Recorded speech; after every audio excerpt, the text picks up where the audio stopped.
Bueno, ahora sí. Eh, Hernán Angiolini, como siempre, adelante. No sé si vos presentás directamente a quien va a estar a cargo de la clase hoy, el arquitecto, el doctor arquitecto Rubén Benedetti. Adelante. Bueno, si te parece, bueno, muchas gracias Viviana. Como siempre, buenas tardes a todos y gracias por acompañarnos. Bueno, en mi caso iba a ser nada más que introductorio y vamos a acompañar acá la jornada, la presentación del doctor arquitecto especialista Rubén Benedetti. Así que los dejamos ya para que inicie la presentación. Gracias, Rubén. ¿Estás ahí? Bueno, ¿cómo les va? Bueno, me toca a mí hacer el cierre de esta eh, cuarta clase.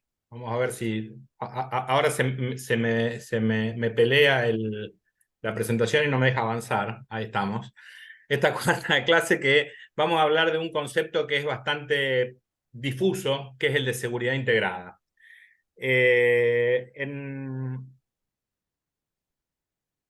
Seguridad integrada es un término que se viene usando, seguridad integral, seguridad integrada, se viene usando desde los años 70 y que hasta, digamos, hará 20 años no estaba presente en el mundo de la arquitectura. Parecía que era un concepto que era afín a las actividades productivas, pero en el sentido de la, mm, el trabajo en procesos de producción, como por ejemplo las refinerías, las instalaciones de energía, y en un concepto que surgió justamente el de seguridad integrada asociado al concepto de seguridad operativa, es decir, un concepto que tiene que ver con garantizar la continuidad de las operaciones, minimizar los riesgos y permitir que en el caso de una instalación fija no haya incidentes o accidentes que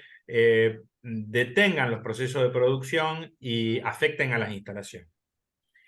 Este concepto, si nosotros lo llevamos a edificios, es bastante complicado de aplicar, porque nosotros el edificio en sí mismo no es un aparato que esté produciendo una vez terminado, pero es un aparato que tiene que seguir cumpliendo sus funciones, que tiene que asegurar la integridad de las personas que están adentro, tienen que asegurar la integridad de los usuarios y tiene que asegurar que cumpla su función hasta que le llegue el final de su ciclo de vida útil. Pues sabemos que los edificios tienen un ciclo que en algún momento inexorablemente terminan de tener utilidad práctica a menos que pase por el proceso que como conocemos nosotros como refuncionalización, reciclado o como está ahora de moda llamarlo en Europa, recuperación. Es un tema interesante y está bueno abrirlo para el futuro porque en Europa ya se considera que para dentro de menos de 20 años, el 70% de los procesos constructivos van a ser sobre edificios existentes. Es decir, que el stock de edificio construido va a estar prácticamente concluido y vamos a tener que trabajar sobre edificios que hay, a los cuales va a haber que darle una nueva vida, darle un nuevo ciclo vital, y ese nuevo ciclo vital también implica que en el proceso de transformación, en el proceso de uso, aseguren la integridad de los trabajadores y de los futuros usuarios, lo cual, imagínense que significa que hay que plantearse cómo traemos a estándares actuales edificios construidos en el siglo XVIII, en el siglo XIX o en el caso de Europa antes. En nuestro caso, a lo sumo lidiamos con edificios del siglo XVIII, pero este es un problema que se nos va a plantear cada vez más y que a medida que aumentan las presiones sociales sobre esta cuestión de cuidar la vida de la gente, nos alcanzan más en todos estos procesos. Lamentablemente nosotros como sociedad todavía nos debemos la parte básica, que hay que proteger la vida de la gente cuando ejecuta los edificios. Entonces, avanzando un poquito, bueno, los temas que habíamos propuesto era hablar en criterios generales de proyecto, de construcción y mantenimiento de instalaciones y equipos, la selección de materiales, y habíamos hablado de la cuestión de edificio enfermo, que yo lo había mencionar muy ligeramente porque eso también es como para un curso específico, ¿no? Quiero recordar una cuestión que deben haber planteado acá los colegas cuando iniciamos, que es de qué hablamos cuando hablamos de salud y seguridad o de higiene y seguridad. Yo lo voy a usar prácticamente como sinónimo, porque yo ya soy viejo y estoy acostumbrado a la higiene y seguridad. Modernamente hablamos de salud y seguridad porque tiene la misma etimología, tiene el mismo significado, que significa evitar enfermedades en el proceso de construcción, así como seguridad es evitar lesiones en el proceso de construcción en ocasión del trabajo, es decir, al quien están involucrados en la obra y a terceros a consecuencia del trabajo. Las imágenes de por sí creo que dejan bastante claro, ¿no? Estamos hablando de evitar lesiones y enfermedades a quienes participan en la ejecución de la obra, y es decir, en ocasión del trabajo, y a terceros que sean afectados por el trabajo o, como vamos a ver en este caso, posteriormente por el uso del edificio.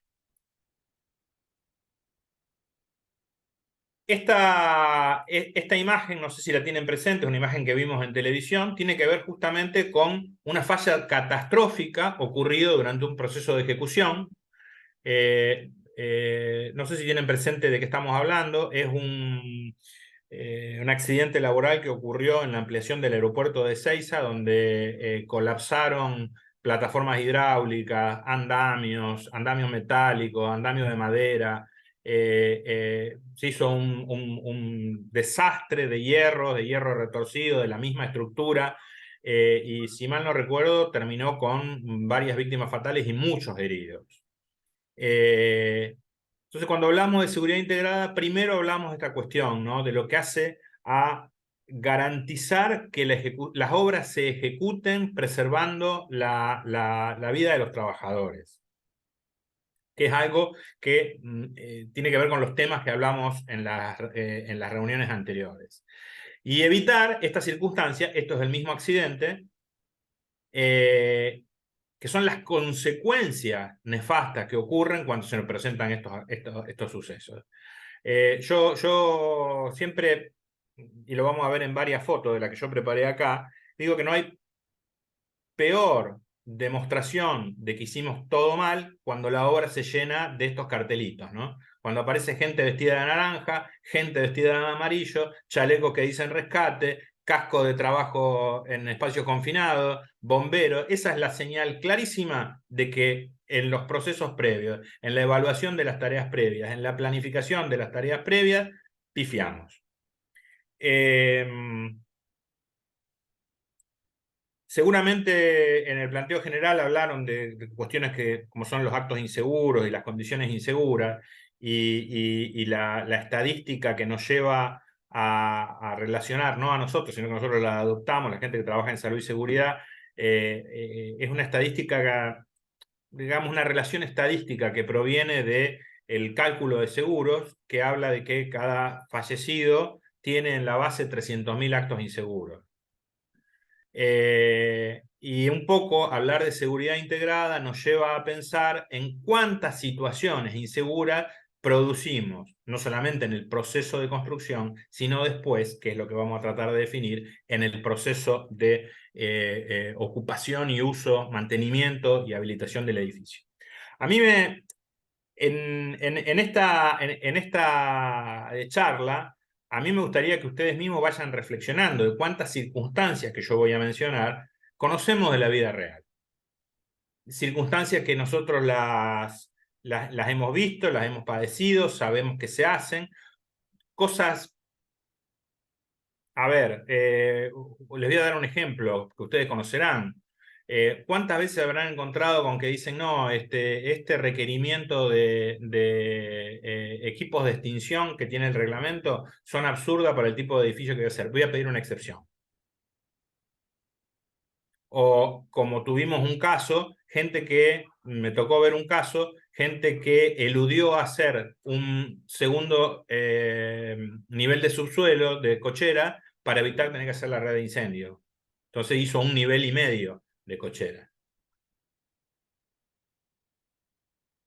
como si de esa manera uno evitara que los autos que están 1,5 niveles abajo del nivel del suelo se quemen y afecten la estructura, que es uno de los temas que vamos a considerar más adelante. O sea, ¿cuántas veces estas cuestiones de inducir situaciones inseguras tienen que ver con ahorros, con condicionantes del comitente, con condicionantes de falta de técnica? ¿Y para qué voy a poner? No, porque esto me significa meter un gremio más, me significa una inversión más grande.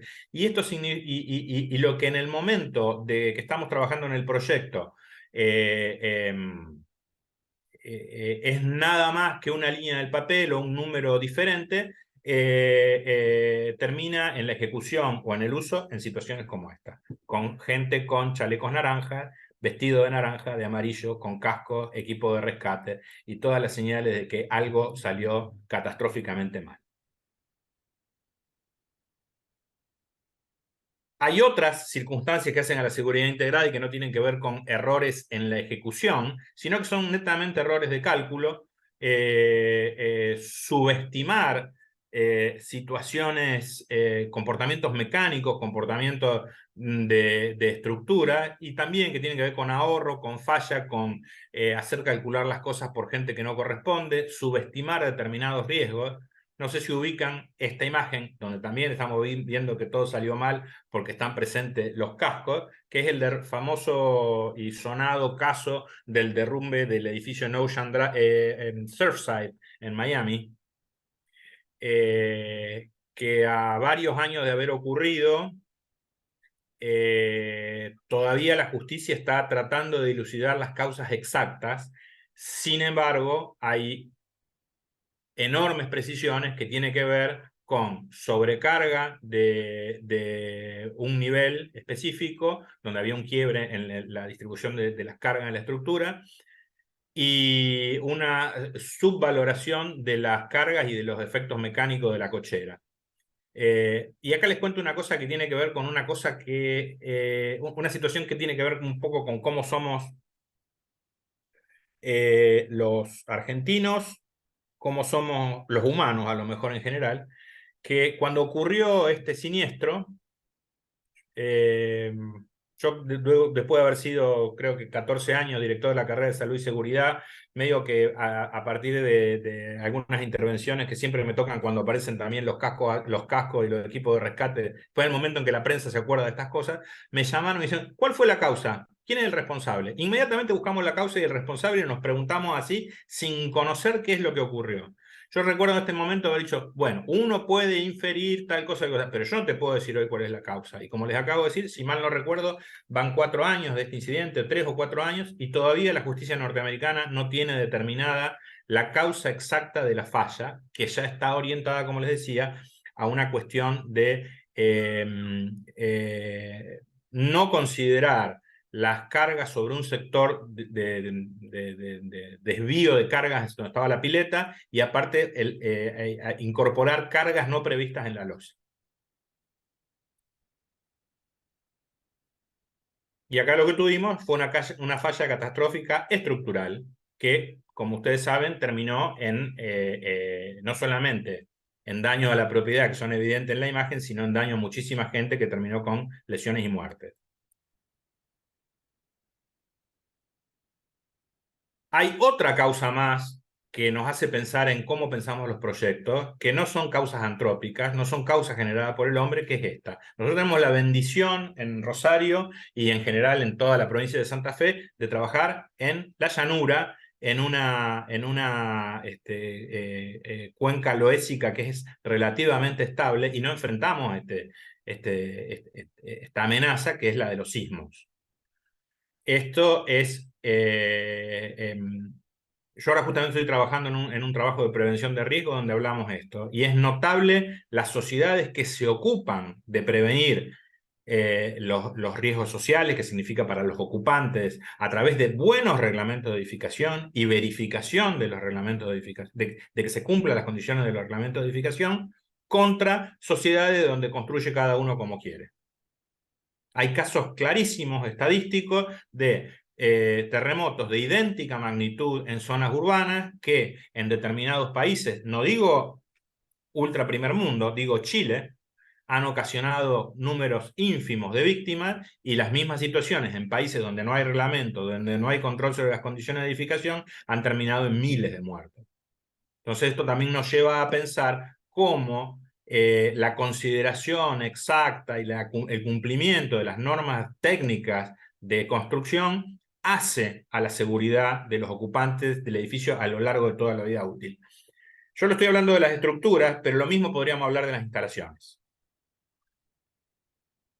Lo mismo podemos hablar de las instalaciones. Y ahí todos sabemos que un edificio termina y se ejecuta y viene la empresa proveedora y nos firma que la instalación de gas está conforme a normas, y ahí se acabó la historia. Nunca más nadie se preocupa por la integridad de las instalaciones, por la integridad de, pongamos, instalación eléctrica. Si no, no encontraríamos no solamente integridad, sino adecuación a normas. Ahí tenemos edificios construidos a principios del siglo XX en Rosario, hemos intervenido, trabajamos todo en edificios de inicio del siglo XX, y nos encontramos que las instalaciones eléctricas que están empleándose son las de ese momento, y nadie se ocupó a partir de los 2, 3 o 4 actualizaciones reglamentarias en modificar lo que pasa adentro. Entonces, además de que son instalaciones anacrónicas, están deterioradas por 120 años de uso. Y hoy trabajamos con cargas mucho más grandes, mayor número de cargas eléctricas, y entonces, ¿qué hacemos? Multiplicamos el riesgo de incendio. Entonces, está bueno que también como profesionales nos planteemos este tipo de cosas. Che, estoy haciendo una reforma de un departamento y me encontré que hay un cable de tela y goma. ¿A vos te parece que los cambie?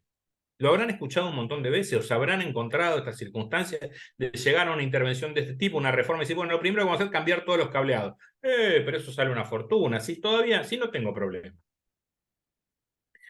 Y los problemas los vemos en qué momento, cuando esto ocasiona situaciones de riesgo. Entonces volvía a estas imágenes y hablamos de fallas catastróficas estructurales a causa de un sismo. Y ustedes me van a decir, bueno, pero esto es la naturaleza, no me va a afectar. Y acá les voy a contar hasta qué punto nos va a afectar. Este es un caso en la Ciudad de México, un sismo reciente, edificio nuevo, supuestamente construido conforme a normas, y hay ya casos en México y hay casos en España, y también hay casos en Turquía, zona sísmica, bueno, el caso de Turquía es escandaloso, donde se ha dictado prisión a los operadores inmobiliarios, y en el caso de Turquía a los constructores y a los profesionales por no cumplir las normas de construcción. Este es un caso notable porque es México, que es una cultura asociada parecida a la nuestra. Entonces tenemos que tener en cuenta que la responsabilidad civil y la responsabilidad penal alcanza a toda la cadena de gente que en algún momento toma las decisiones equivocadas. Fíjense que el señor, el propietario del edificio, está acusado no de estafa, no de falsificación de documentos, no, homicidio por dolo eventual. Entonces, es interesante que tomemos conciencia también en los alcances de la responsabilidad.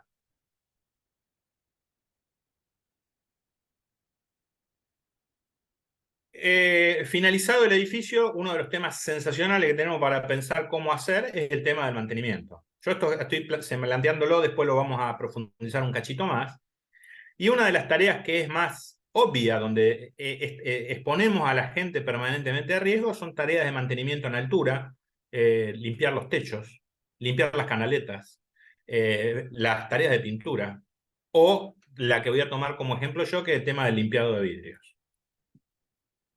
que son cotidianas, porque en un edificio que tenga una fachada cristalada, supongo que una vez al mes por lo menos tiene que alguien ocuparse de limpiar los vidrios, más que en las circunstancias nuestras, entre la tierra y la lluvia, si no quedan totalmente velados, y no tenemos previsiones hechas de cómo se van a hacer. Vamos a profundizar un poquito al respecto de las tareas de mantenimiento. Entonces vamos a esto, que es a incorporar el concepto de la seguridad, del desarrollo de la seguridad en la realización de procesos de mantenimiento programado. Yo mencioné el tema del mantenimiento eléctrico, y dentro de la seguridad integrada, además de efectuar el mantenimiento, no sé si ustedes saben, deben en algún momento haber escuchado que uno debería en su casa o en las oficinas verificar una vez al mes que funcione el disyuntor. Díganme quién lo hace, quién se toma el trabajo de cada tanto ir y apretar el disyuntor. A mí me han llegado a decir en una oficina que no lo hacían porque le desprogramaba los relojes. En vez de tomarse el trabajo de volver a poner los relojes, o los que tienen batería, poner la batería para mantenerlo, no se prueba nunca el disyuntor. Y cuando te enterás, cuando hubo una carga con una pérdida, un tipo tocó el cable y el disyuntor no cortó.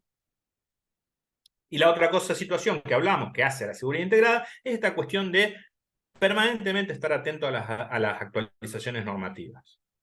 Y vuelvo a decirles esto mismo de plantearles cuántas veces lo han encontrado, ¿no? ¿Cuántas veces, o a lo mejor lo tienen en su casa, lo tienen en su oficina, y dicen, no, yo estoy tranquilo porque mi tablero eléctrico está protegido por llaves térmicas? Entonces la pregunta es, ¿llave térmica o llave termomagnética? Porque si vamos a ver, y son esas llaves marrones de baquelita que tenían unos 15 centímetros de alto, de baquelita marrón, esas llaves están fuera de reglamento desde 1972. Ya están largamente para jubilarse. Y las encontramos por todos lados. Es más, encontramos los fusibles en tapón cerámico, que ya también en una actualización anterior, no recuerdo de qué año es, no debían aplicarse en instalaciones. Y en este país, ¿qué ocurre? Vos tenés una instalación con fusible en tapón, se te quema un tapón, ¿y qué haces? Vas a la ferretería y lo compras. Compras y te venden normalmente un elemento que está prohibido por las normas. Bueno, podemos comprar los adaptadores que anulan la tierra de las instalaciones y nadie dice nada cuando es un artefacto que técnicamente está prohibido. Y me supongo que, a menos que sean todos estrictamente aplicados a las normas, todos han usado alguna vez un adaptador que neutraliza la puesta a tierra de un dispositivo.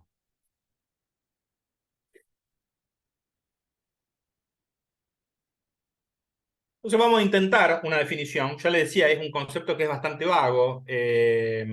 Entonces, podemos definir como seguridad integrada a que esté integrada como valor fundamental en el diseño de los procesos de la construcción, desde la concepción del edificio, desde el momento que me siento a tirar la primera línea, a la ejecución del edificio, al proceso de ejecución del edificio y a lo largo de toda su vida útil.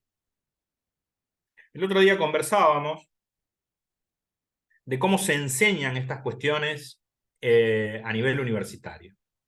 Entonces ustedes saben que el año pasado la FAPID está entre las pioneras en haber incorporado como materia salud y seguridad en la construcción. Todavía no está implementada la materia y por el momento va a tener, cuando se dicte, va a tener como un suplemento de título hasta tanto se produzca la modificación del plan de estudio, ¿no? Y esto tiene que ver con las actividades reservadas de la profesión. Es decir, nosotros en la FAPID vamos a dar nociones básicas de lo que hay que cumplir al respecto en el proceso de construcción, sobre todo por la elevadísima siniestralidad de la industria de la construcción, y nociones de cuestiones de seguridad contra incendio, pues son como después vamos a ver en un resumencito que yo les presenté, una de los riesgos principales de edilicios que tenemos.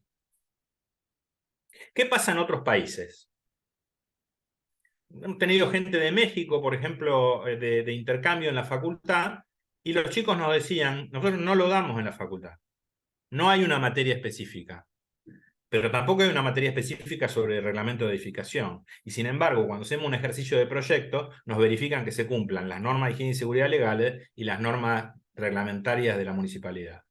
Nosotros todavía tenemos y acá tengo que hacer una crítica al funcionamiento de la enseñanza de proyecto, que hay determinados ejercicios donde cada uno proyecta como si estuviera en el medio del desierto, donde no hay presiones de este tipo, donde no se piensa cómo se va a ejecutar, cómo se va a construir o cómo se va a proteger el edificio. Y el otro caso que les quería contar es el de Francia, donde el ejercicio no solamente universitario, sino en la práctica profesional, en el estudio, tienen un terreno determinado y lo primero que se hace es trazar las restricciones de dónde va a estar la toma de agua, cuál es el espacio de acceso que hay que dejarle a los bomberos, cuál es el espacio que hay que reservar para la llave de corte de gas. Y nosotros todavía estamos discutiendo si es aplicable o no una llave de corte de gas a nivel vereda.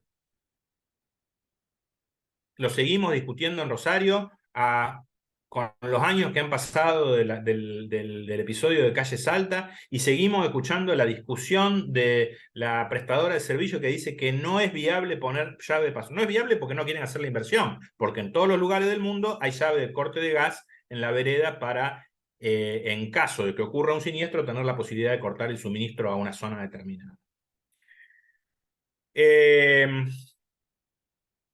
Esta cuestión de pensar las cuestiones de seguridad de una manera global implican obviamente una manera de cambiar la manera en que pensamos el proceso en que pensamos un edificio. Pues como les pongo acá, la implementación de la seguridad después que el edificio está funcionando ya no es una cuestión de un especialista determinado, no es la cuestión ni siquiera del arquitecto proyectista, sino que corresponde a toda la cadena de decisiones, incluido el comitente al principio, el propietario después, quien lo administra si fuera un edificio que va bajo administración, y a toda la fuerza laboral implicada en el proceso del proyecto, la ejecución y el mantenimiento.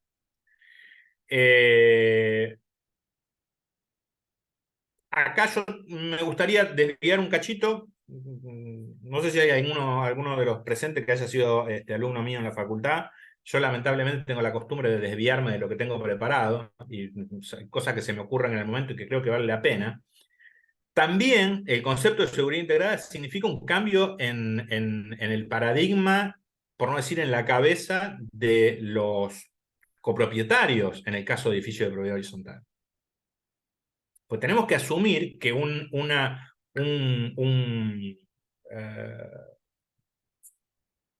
cualquier modificación que nosotros hacemos que afecte a la seguridad de nuestra unidad está afectando la vida de terceros. Si yo tengo una instalación de gas fuera de norma adentro de mi casa porque se me ocurrió instalar una cocina industrial y no tengo válvula de seguridad, estoy corriendo el riesgo de hacer volar todo no solamente mi departamento, sino el departamento de al lado. Si yo, como he visto, hago una instalación de cultivo indoor con lámparas y hago una sobrecarga instalo 500 vatios, 5000 vatios, perdón, sin cambiar los cables, estoy haciendo toda una carga sobre la montante que estoy afectando a los vecinos. Y lamentablemente nuestra cultura de uso de los inmuebles, hacemos que no nos importa nada lo que pasa con el vecino. Entonces, en una actividad mínima, en una decisión mínima, estamos afectando a toda la comunidad de una propiedad determinada. Al respecto, les voy a contar una experiencia que me tocó profesionalmente. Me tocó intervenir en un departamento incendiado, me tocó hacer la pericia, un departamento con un incendio que terminó con un fallecido. Yo en mi actividad profesional creo que debo haber hecho 11 o 12 pericias de incendio, pero esa fue la que tenía el nivel de destrucción más grande sobre una unidad de vivienda, ¿no? Como les digo, terminó con un fallecido.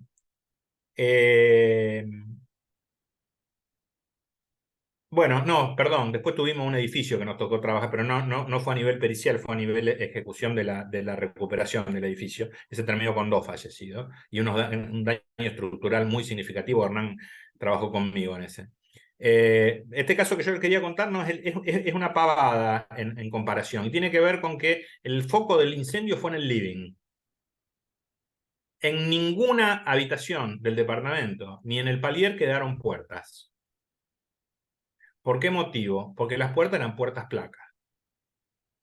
Entonces no hay un recinto en el interior de la casa donde el fuego no haya producido un avance catastrófico, lo que llama un flame over. Se prendió todo.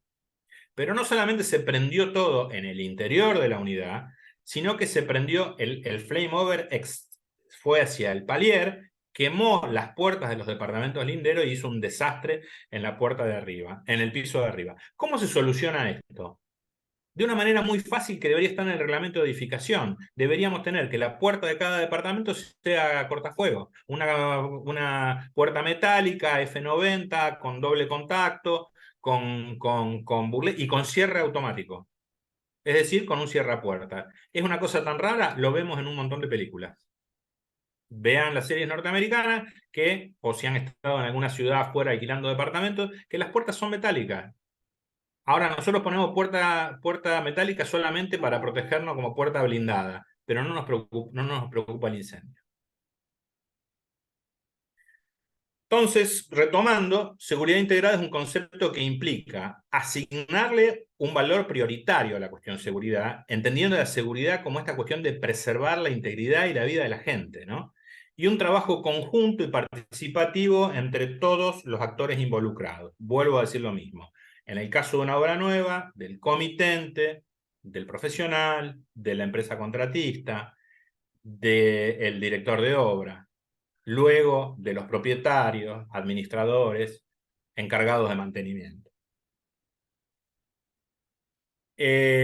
No sé si habrán visto los números de siniestros anuales. Si nosotros no cambiamos esto, vamos a seguir teniendo la misma situación que tenemos 400, 500 personas muertas al año en actividades laborales, porque la principal causa es lo que ocurre dentro de los edificios.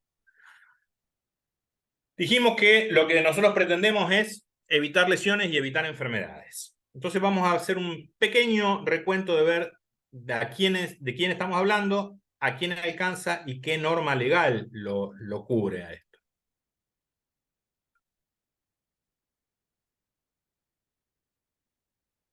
Es evitar lesiones y evitar enfermedades en ocasión del trabajo y consecuencia del trabajo. Tengo una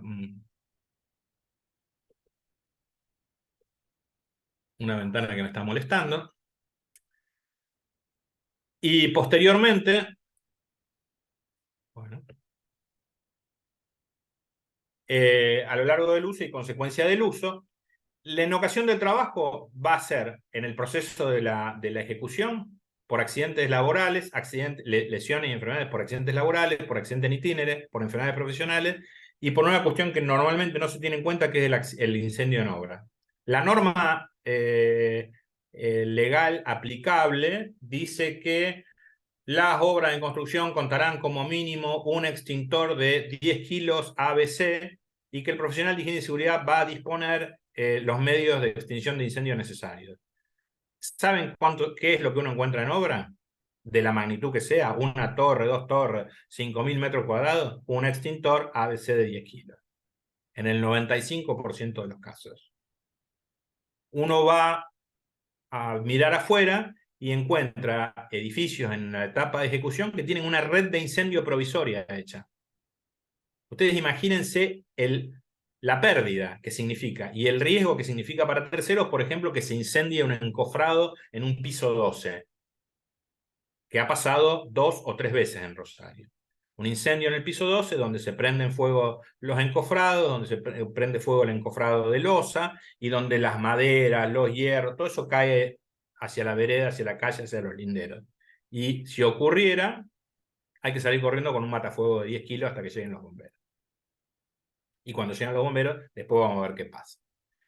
A consecuencia del trabajo, ¿a quién afectamos? A los linderos, el daño al lindero, que es principalmente lo que le interesa a la prensa, los daños a terceros no linderos, a un transeúnte, a los vehículos, a peatones, la contaminación por vertidos, un tema que todavía parece que no está en la agenda pública, pero que es otra situación de riesgo, el tema de los efluentes de obra, y nuevamente las cuestiones de incendio de obra, pues yo, si se me incendia una obra, puedo afectar a ambos linderos, y generarle daño.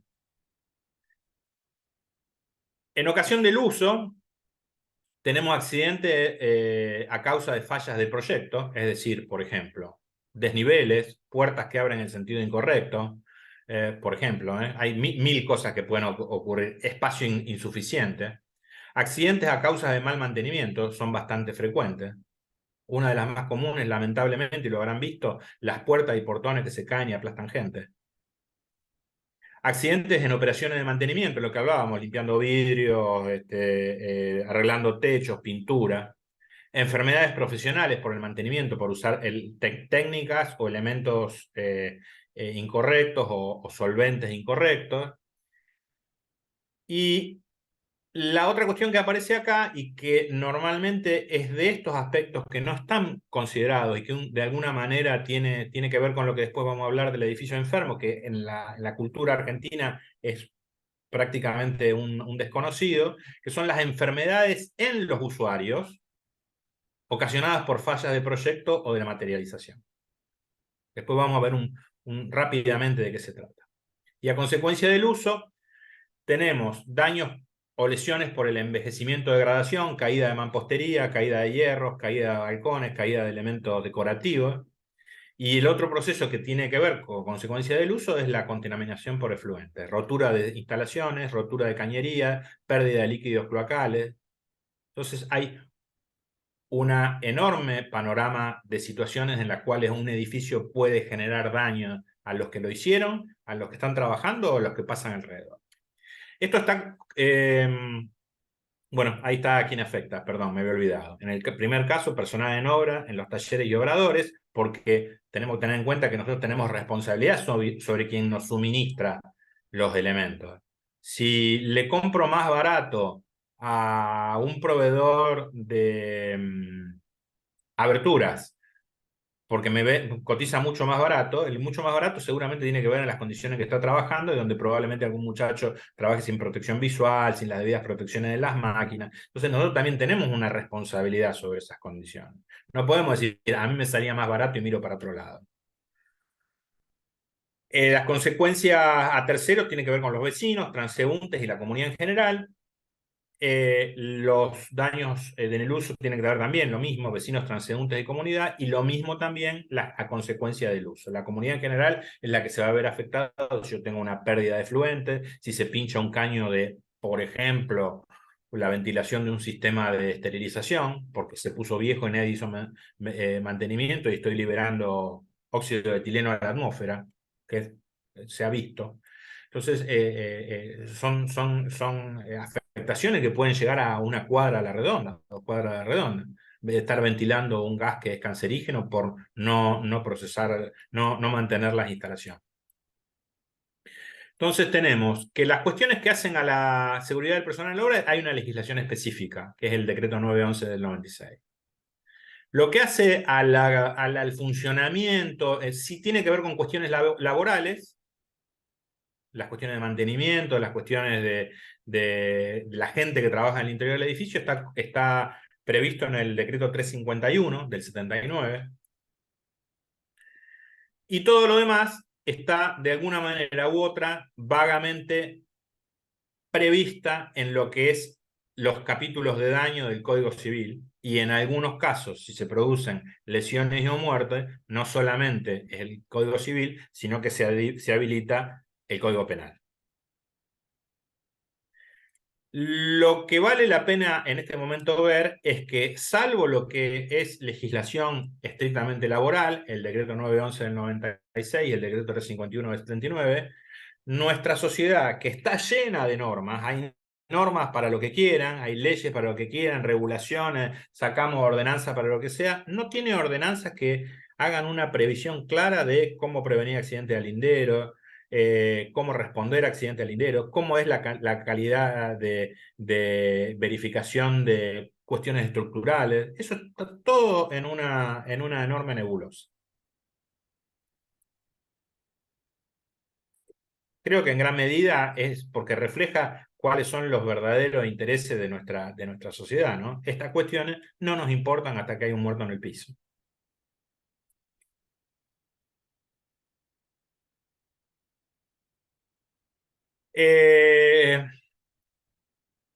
Si volvemos a esta definición, la seguridad en todos los aspectos integrada como valor fundamental en el diseño de los procesos de la construcción, desde la concepción del edificio a su ejecución y a lo largo de su vida útil, vamos a ver cuáles son las etapas en las que estas cuestiones deberían considerarse. En el proyecto, en un tema que tampoco conocemos y que es una excepción en nuestro país, que es el proyecto de ejecución.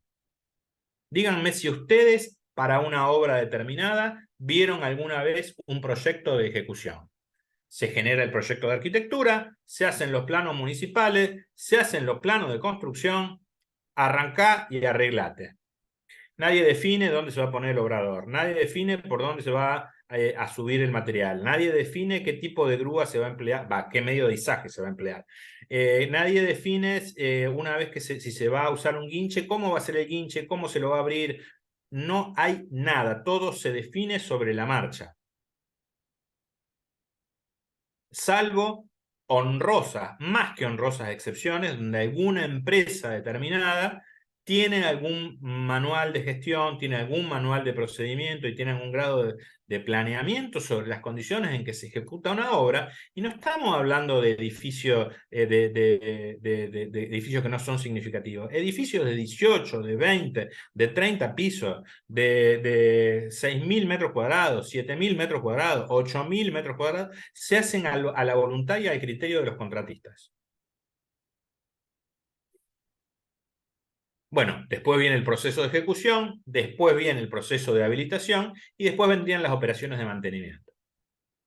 Todo esto debería atenerse a las normas legales vigentes, en el caso que las exista, a normas que se llaman del campo voluntario. Si no hay una norma vigente al respecto, yo podría decir, bueno, como no hay una norma argentina que diga de qué manera hay que usar los medios de izaje, a mí me parece bien que podríamos recurrir, por ejemplo, a la norma española tal o cual, o a la norma UNE tal o cual, o a la norma IRAM tal o cual, porque las normas IRAM no son de campo obligatorio. Y si no fuera a normas, puedo recurrir a lo que se llama buenas prácticas. Está recogido en manuales, recomendaciones. Sí, este tipo que se dedica a higiene y seguridad tiene un libro donde dice que esto hay que hacerlo de esta manera, pero lamentablemente generalmente vamos a la improvisación. Si yo me atengo a las cuestiones de normas legales vigentes, normas voluntarias, voy a... Epa, ¿qué pasó ahí? Bueno, eso es un error en la animación. Lo que voy a tener es esta palabrita que está tan de moda últimamente y que por ahora llega exclusivamente a los estudios de abogado, que es el término compliance. Hay gente que se dedica a esto. Es como una especialidad nueva en el derecho, que es verificar que las cosas se hagan conforme a normas. Yo voy a hacer una operación de exportación, bueno, entonces hay empresas de auditoría que verifican que todo el proceso de la producción, la compra, la venta, el traslado, el embarque, se haga conforme a normas. Y hay gente que exige la certificación de cumplimiento, el compliance. Estaría buenísimo que el día de mañana nosotros nos habituemos no solamente a verificar la norma, sino a tener las normas, porque hay un campo enorme de esto. Para nosotros, como les decía, esto está absolutamente en pañales, de decir, yo puedo certificar que cuando edifiqué mi edificio, cumplí con las normas laborales, cumplí con lo que dice el reglamento de edificación, cumplí con lo que dice el 911, cumplí con lo que dice el 351, cumplí con los requerimientos para evitar daños ambientales, cumplí con los presupuestos mínimos ambientales. Estaría bárbaro. Y eso es una cultura a futuro que tendríamos que desarrollar. Lamentablemente vivimos de crisis en crisis, entonces parece que estas preocupaciones nunca llegan a tener un lugar, pues nos tenemos que preocupar por sobrevivir. Ahí está la plaquita armada como correspondía. Donde aclaro de cuáles son las normas voluntarias en esta, perdón, la repetí, las normas IRAM, las normas OSHA, que son las americanas, la NFPA para incendio, Joint Commission para el tema de salud. Hay miles de normas del campo voluntario que uno podría adaptarse. Entonces, por ejemplo, acá les doy un ejemplo. Como la normativa argentina contra incendio es laxa, vaga e incompleta, muchísimas empresas, sobre todo en el sector industrial, muchísimas empresas reclaman que sus instalaciones cumplan con las normas NFPA, que son normas americanas.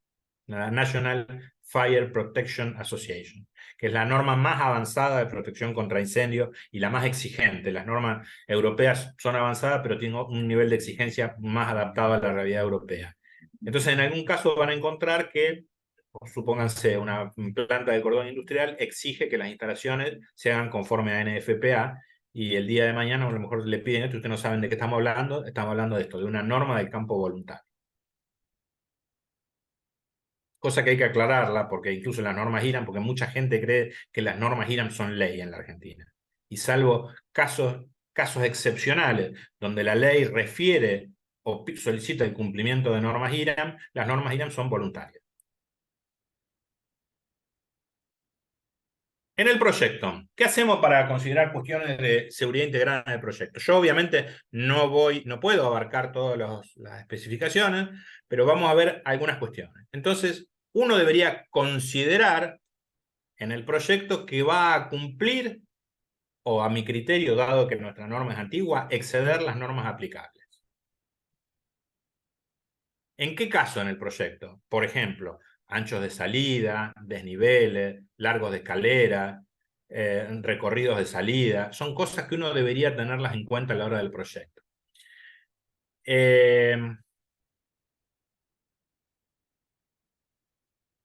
A la hora de encarar el proceso de proyecto, uno tiene que definir en el proyecto si voy a cumplir o no voy a cumplir normas. ¿Me importa cumplirla?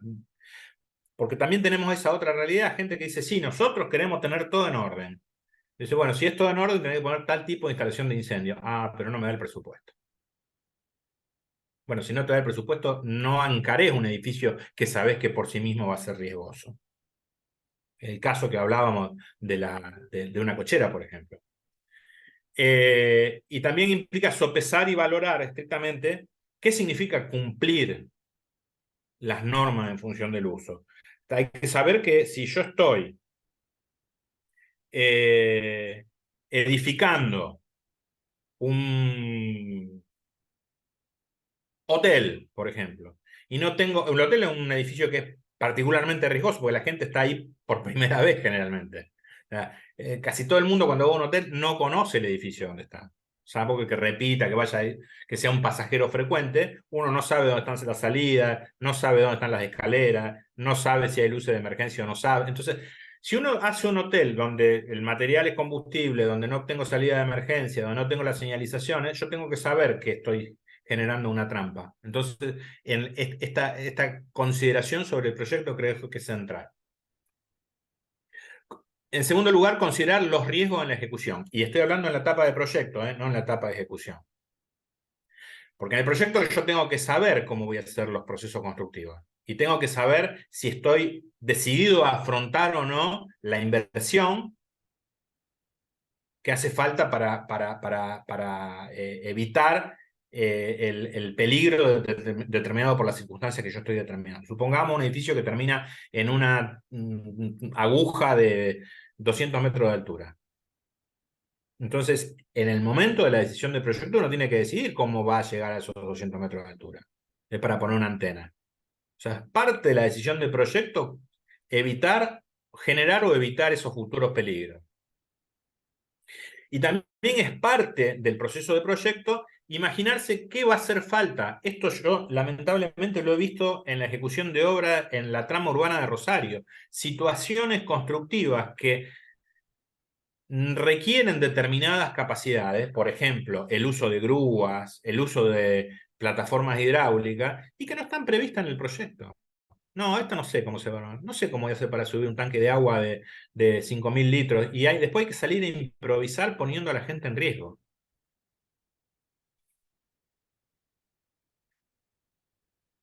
En tercera etapa, considerar sobre lo que estoy proyectando los riesgos del uso. ¿Cuánto valoro al usuario? El caso que hablábamos del hotel, al usuario y visitante de la obra, y implica redefinir criterios de materialización e incluso detalles proyectuales. ¿Cuál va a ser el ancho de las puertas que voy a hacer? ¿Por qué si voy a hacer un albergue? Les cuento un caso real que me tocó hace muchos años. Estaban proyectando un albergue temporario que no iba a tener personal de asistencia durante la noche. ¿Cuál fue la decisión proyectual? No se puede hacer que la gente no use calentadores.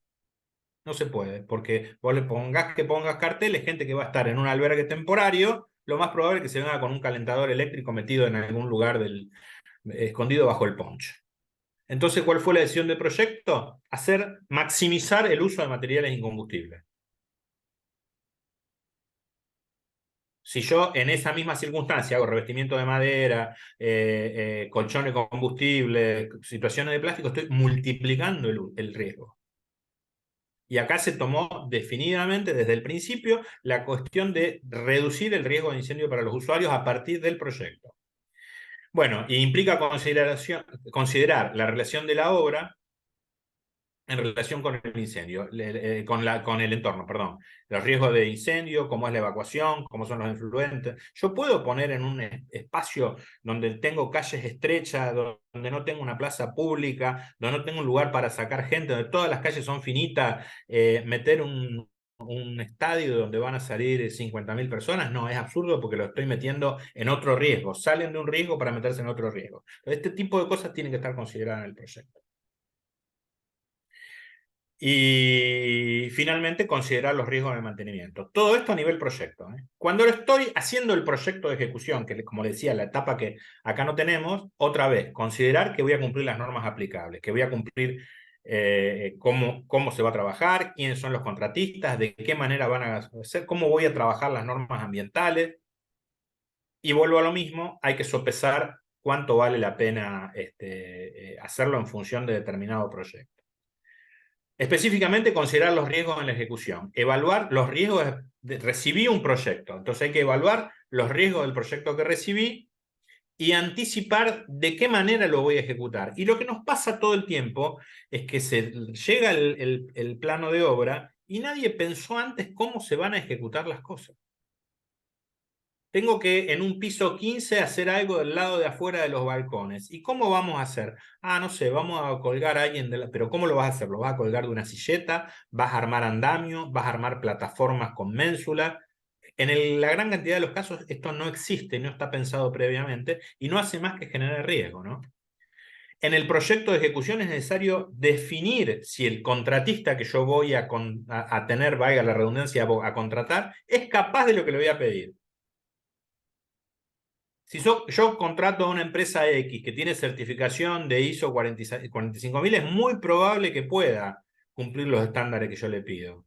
Si le pido a una empresa local que tiene, qué sé yo, algún nivel de trayectoria y de experiencia y equipamiento, a lo mejor con un esfuerzo cumple. Ahora, si traigo a 4 muchachos que se asociaron, un puntero paraguayo que se mueve en una pickup F100 modelo 74, que en el 79 fue la última vez que le hicieron los frenos, no le puedo pedir estándares de seguridad elevados. Y ahí vuelvo a lo mismo, ahí cae netamente el Código Civil, porque hay culpas en esas situaciones. En las situaciones de riesgo que yo estoy generando por elegir esta gente, hay culpas. Y están definidas como culpas. No responsabilidad, culpa, la culpa en eligiendo.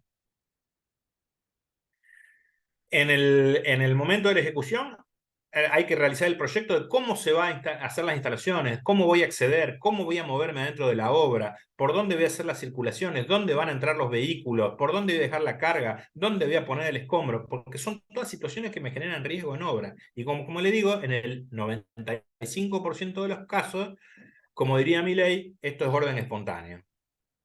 Nadie lo tiene en cuenta y se arregla a la que te criaste.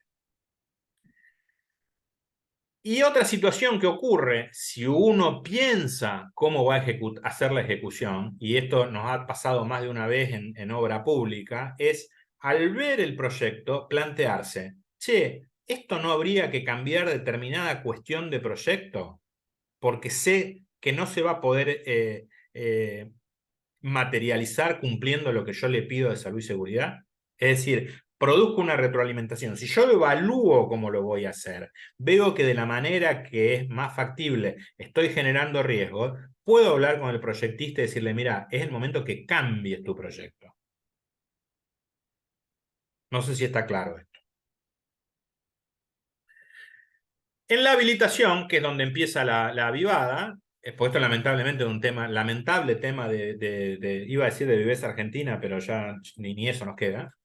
Pero es una cosa que vemos todo el tiempo, que es que con el edificio terminado hay que respetar lo que está previsto en el proyecto.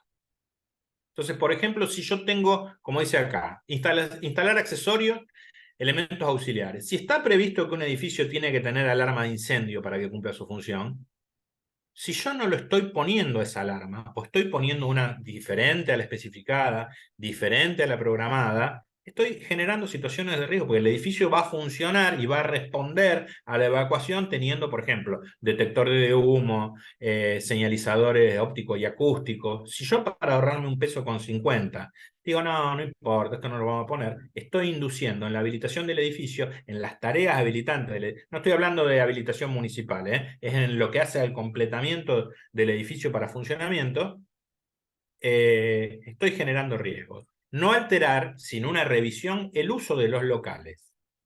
Situación muy común, y lo vamos a ver en el ejemplo que les voy a dar. Otra cuestión que es indispensable es no autoengañarse en materia de ocupación, de factor de ocupación, porque ustedes saben que lamentablemente la realidad no define cuánta gente entra en un salón, lo define el factor de ocupación.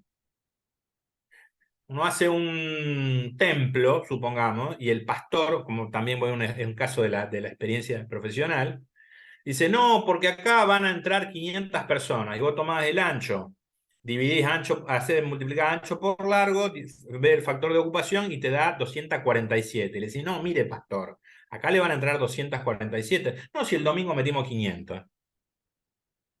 Entonces vos, ¿qué le tenés que decir? No, va a tener que hacer dos funciones.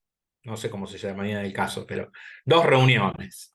Porque 500 personas no le entran acá. Y si usted la mete 500, la está poniendo en riesgo. Entonces, esto del autoengaño es permanente. Hay otra manera de autoengañarse, que es decir que una cosa es otra. Entonces, un edificio escolar que tengo 8 metros por persona, yo digo, no, porque en realidad esta parte de acá abajo va a ser un depósito nomás, entonces no tiene un factor de ocupación.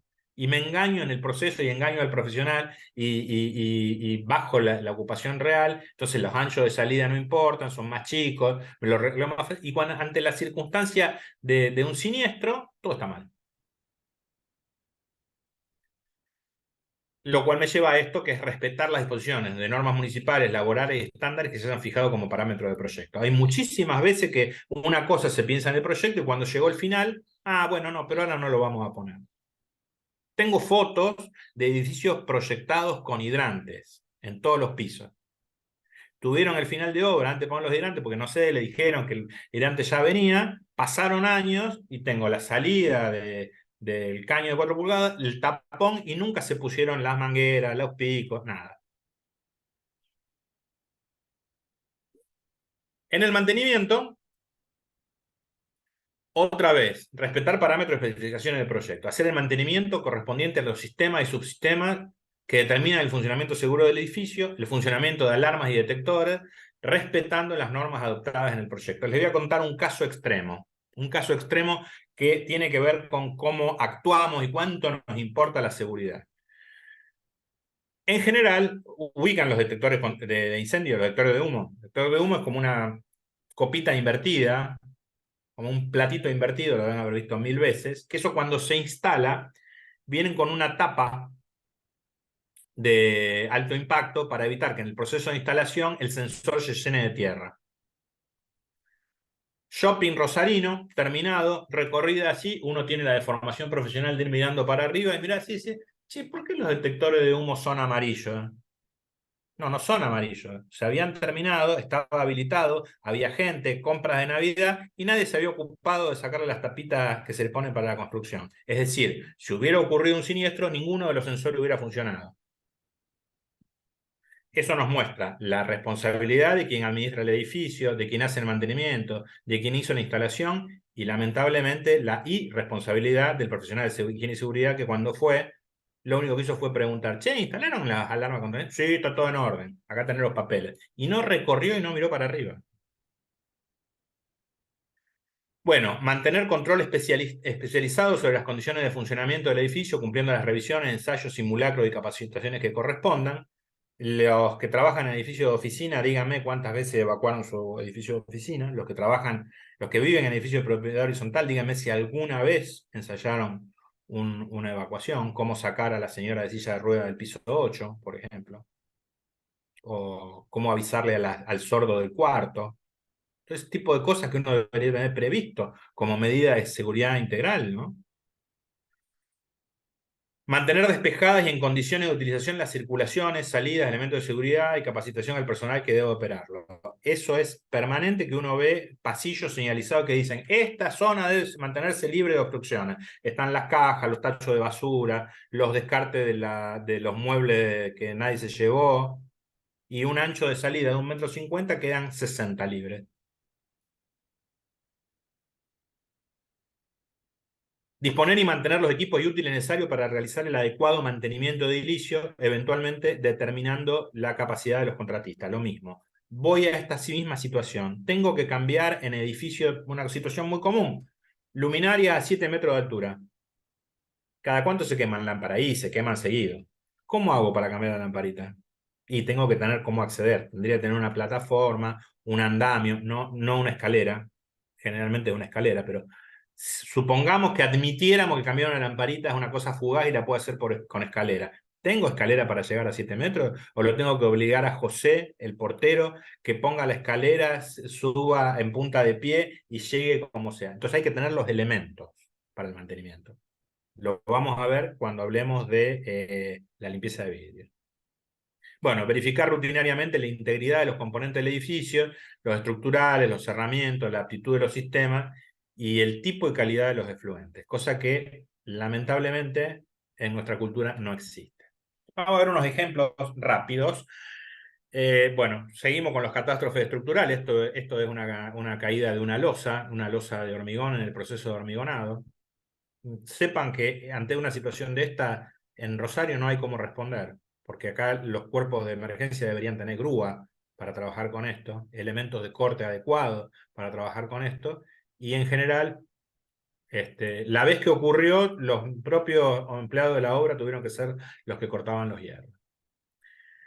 Misma situación acá con el colapso de una estructura metálica. Bueno, esta es interesante porque tiene que ver a un accidente que tiene que ver por otro tipo de imprevisión, que es no tener previsto el comportamiento del suelo. Esta situación que corresponde, bueno, yo la tendría que mostrar otro día en una clase donde la gente dice, ¿qué? ¿Se caen las excavadoras? Sí, las excavadoras se caen porque el talud no resiste la excavadora y genera una catástrofe abajo.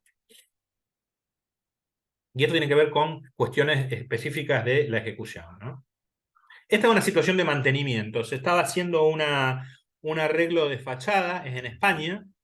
Ustedes saben que en países que se pueden dar el lujo, los edificios suelen sufrir una especie de facelift a lo largo de su vida, donde no se lo tocan al interior, pero se lo modifica la piel.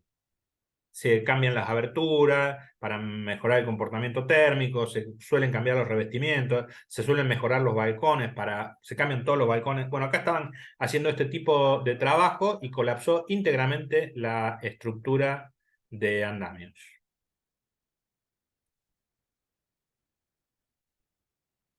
Entonces vamos a situaciones que tienen que ver con estas. Una, por ejemplo, que hace al proyecto del edificio y que afecta al mantenimiento, pero que básicamente hace al proyecto. ¿Cómo limpiamos los vidrios de un edificio de vivienda?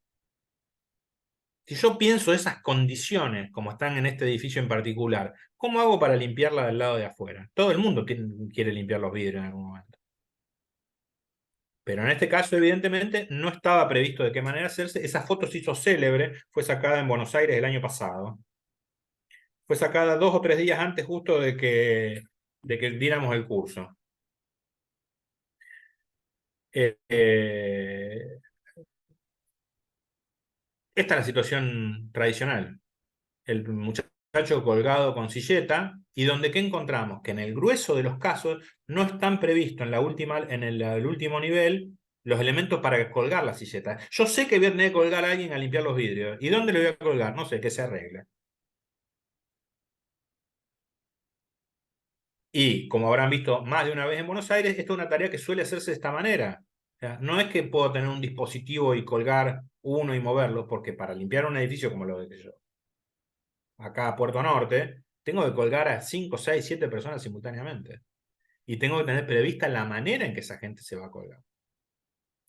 Sin entrar en el detalle de la seguridad laboral, que lo podemos ver acá, que está trabajando sin los elementos correctos, no tiene casco, el arnés tiene su problemita. Bueno, al margen de eso, cuestiones que son estrictamente laborales. Entonces, en cuestiones de mantenimiento, uno debería plantearse en el proyecto mismo, para esta cuestión de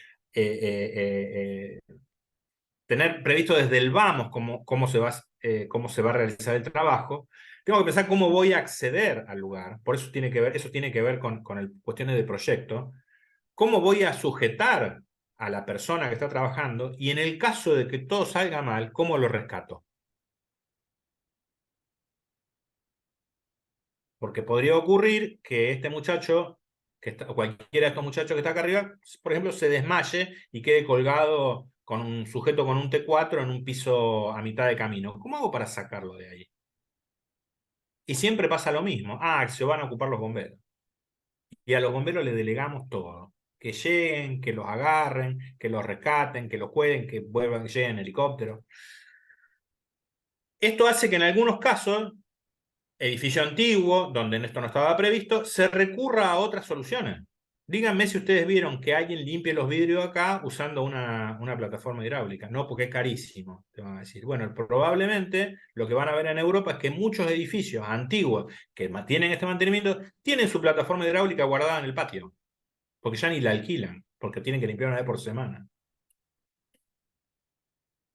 Entonces voy acá a la pobre chica esta que la hicieron salir y está haciendo equilibrismo. Esto no sé si la tienen presente, la foto era como un piso 12.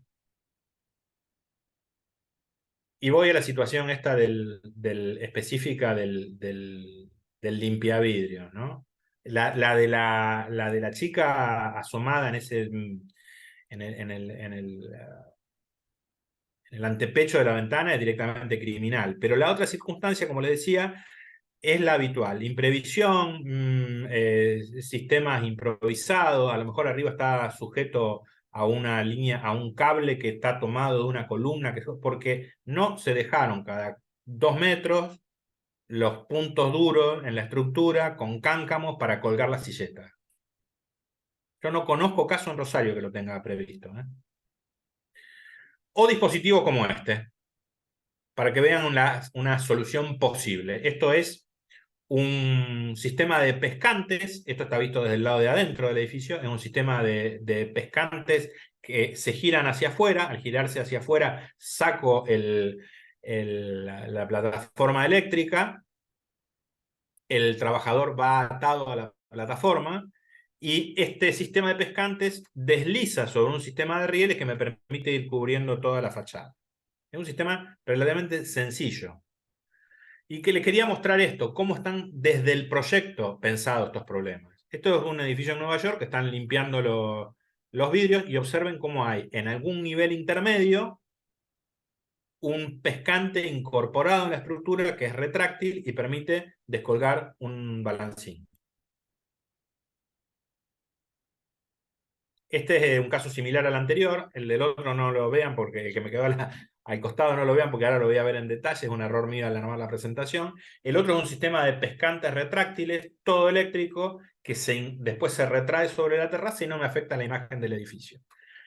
Pero justamente les quería mostrar este, que es el que a mí me resultó más impactante, porque es un edificio que es recontra conocido, que es de un autor recontra conocido, esto es The Shard, de Renzo Piano, en Londres, que tiene a lo largo de todo su desarrollo vertical espacios técnicos donde salen estos brazos que parecen brazos de robot, que permiten como un brazo de grúa colgar un balancín eléctrico para hacer la tarea de limpieza de vidrio. Y que cuando se termina la limpieza, se repliega el balancín, se repliega el brazo y se vuelve a cerrar la piel de vidrio y queda como si no hubiera pasado nada. Es un aparato complejísimo, pero que permite el mantenimiento del edificio que es el más alto de Europa y que esté siempre impecable.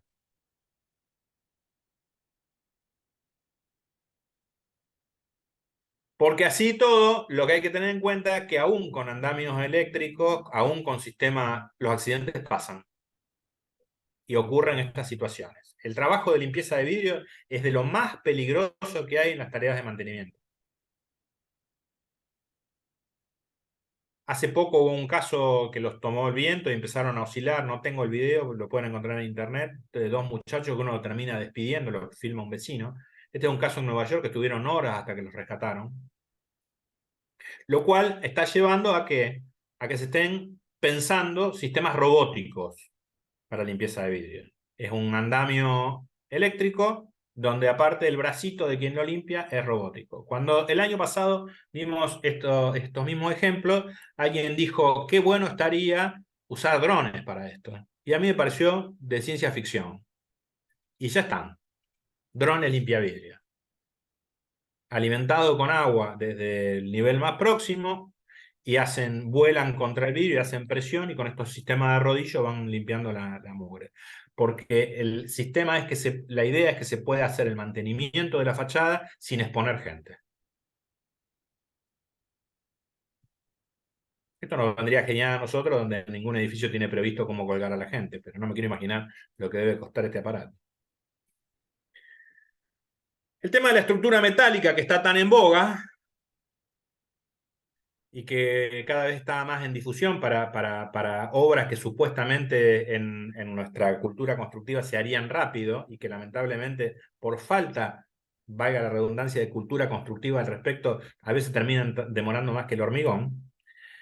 Es el caso que tomo también para pensar tanto cómo se hace el proyecto como cómo se piensa la ejecución, porque acá es claro pensar cómo se ejecuta el trabajo, cómo se posicionan los elementos que hacen a la estructura metálica, cómo llego a los distintos lugares, cómo accedo a los distintos lugares donde hay que hacer las uniones y claramente cómo rescato a quien haya tenido un accidente. Este es uno de los casos más notables donde es evidente la ausencia de un proyecto de ejecución. Hay trabajos que se hacen en caliente, hay trabajos que se hacen en plataformas por abulonado. Nosotros no trabajamos tanto en caliente, trabajamos más en abulonado, pero igual hay momentos en que es necesario soldar en altura. Y hay trabajos que requieren medios de elevación específicos, porque si no, no hay manera de que el trabajador esté seguro en un ángulo como esto. En alguna época se hacía con el trabajador a caballito, pero hoy no es admisible que alguien camine por el filo de una viga, por el extrador de una viga.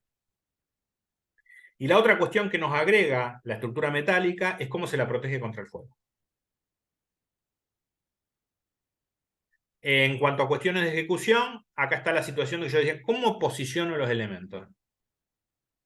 Y viene generalmente esta situación, ¿no? Yo tengo que poner cerchas, y para poner cerchas voy a tener que necesito un brazo que tenga la altura de la cercha, más una altura adicional para tener libre maniobra y permitir posicionar y el giro de los elementos. Ah, pero una grúa que tenga un brazo de 60 metros me sale una fortuna. Sin embargo, me ofrecen el de brazo de 40 metros mucho más barato. Y la pobre gente que está trabajando se ve imposibilitada de trabajar cómoda para el posicionamiento, imposibilitada de acomodar las cosas como corresponde, y estamos aumentando los riesgos en la ejecución. Ni que hablar cuando las estructuras son complejas y son reticulares, y produzco estas redes, donde una vez hay que tener clarísimo el procedimiento constructivo para que la obra sea accesible, porque a medida que voy creciendo en la red, ya la grúa no llega más. Y aunque ustedes no lo crean, pasa más de una vez que por urgencia constructiva, por errores en la programación, yo cerré la envolvente y me quedaron partes sin completar en el interior y ahora arreglate para subir los elementos. Entonces es claramente uno de los procesos de la construcción metálica que requiere una elaboración más sutil de todo lo que son las etapas constructivas. Porque los accidentes ocurren. Y en las construcciones con estructuras metálicas, como generalmente vienen prearmadas, lo que ocurre son accidentes graves.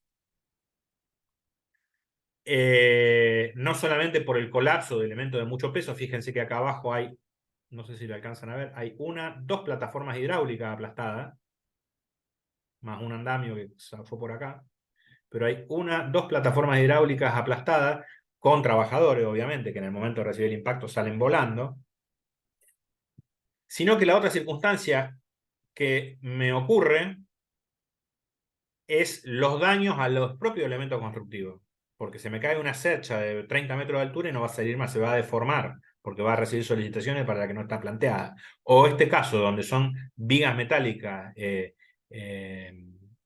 hay cajón, combinación de monolítica y cajón, y en el momento de colapsar se arruina todo el material. En el momento del colapso no sirve más nada, aparte de los riesgos, ¿no? Entonces, claramente son procesos donde el planteo operativo del montaje, de la seguridad de cómo se va a hacer, afecta a los trabajadores, al desarrollo de las tareas, a los costos, a las consecuencias materiales sobre el lindero, sobre vecinos. En el caso anterior vimos el tema de los autos al lado, los autoelevadores. Son casos donde claramente el proceso de pensar el proyecto, la ejecución, quién ejecuta, cómo se ejecuta, nos pone bien enfrente a esta situación de tener que pensarlo como una integralidad. Y como les decía, el riesgo adicional que tiene la estructura metálica es enfrentar al fuego. Y este es un riesgo que no solamente afecta el proceso de construcción, sino que afecta claramente el proceso de uso de la estructura. Y afecta claramente a los usuarios, a quien hace mantenimiento, a los vecinos. Y este es un tema donde, más que comentarlo, tengo que dar una alerta.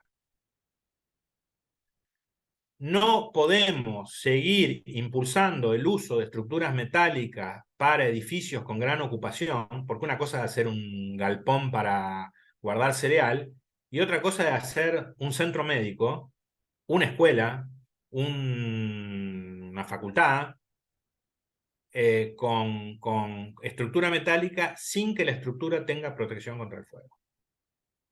El fuego nos da una falsa sensación de seguridad.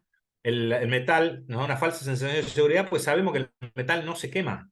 Si yo tengo un pedacito de madera y tengo una varillita de metal y la pongo en la hornalla de la cocina, la varillita de madera se va a quemar, combustible, se arruina. Pongo la varillita de metal y no se va a arruinar. Pero una varilla de metal, una pieza de metal sometida a temperatura, no es el objeto de este curso, se lo digo rápidamente. ¿Qué pasa con una estructura metálica? A partir de los 470 grados promedio, el acero deja de responder a la curva tensión-deformación de manera elástica y empieza a responder de manera plástica.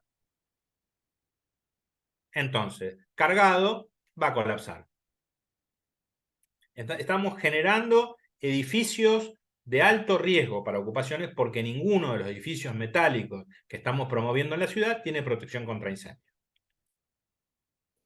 Este es el resultado de lo que ocurre cuando la estructura de acero ha sido sometida al calor.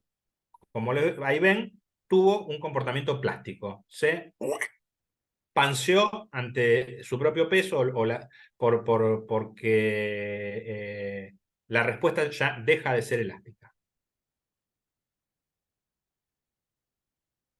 Y el punto crítico va a ocurrir en las uniones. Entonces, un material que deja de responder como corresponde en los puntos de las uniones, ¿qué va a hacer? Va a colapsar. No hace falta que busquemos mucho para ver el proceso de una estructura metálica sometida a temperatura en los cientos de casos que hay de galpones de acopio o que hay en la periferia rosarina, que un día hay un incendio por el motivo que sea y al día siguiente el parabólico está en el suelo. O el ejemplo de las Torres Gemelas, que positivamente sabemos que colapsaron porque fallaron los apoyos de las vigas, por haber por la altísima temperatura, no haber respondido como estaba calculado. ¿Cómo protegemos una estructura metálica? Hoy la manera más difundida son estas las que les voy a mostrar. Las dos maneras más difundidas son estas. La primera es el uso de morteros cementicios, que se proyectan sobre la estructura, porque yo no quiero salvarla para siempre la estructura. Una estructura sometida al fuego va casi seguro a la demolición. Pero lo que quiero hacer es tener tiempo para sacar a la gente. No me importa que mañana haya que venir con una bola y tumbarlo, pero quiero que a la hora de que el fuego se inició la gente haya podido salir. Todo el edificio evacuado, todos los elementos de valor afuera. Entonces, una de las maneras es protegerlo con un revestimiento cementicio, que se le agregan aditivos. En una época se le agregaba asbesto, hoy no se puede agregar más asbesto, porque es un material comprobadamente cancerígeno. Y si ustedes me dicen no me gusta porque queda rugoso, porque queda feo, bueno, hay otras soluciones como este que vemos acá, que es la pintura intumescente.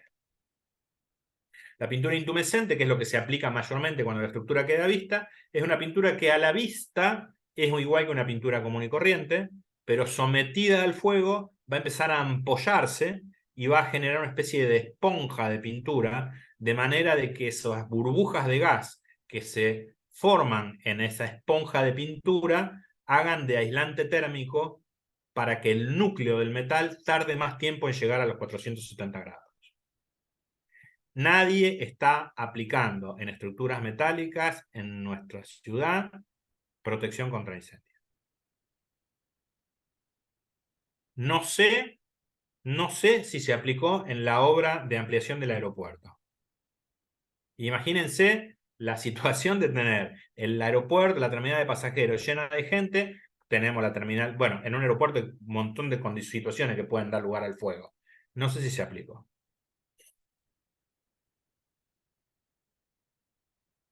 Les voy a dar un ejemplo de las consideraciones que hay sobre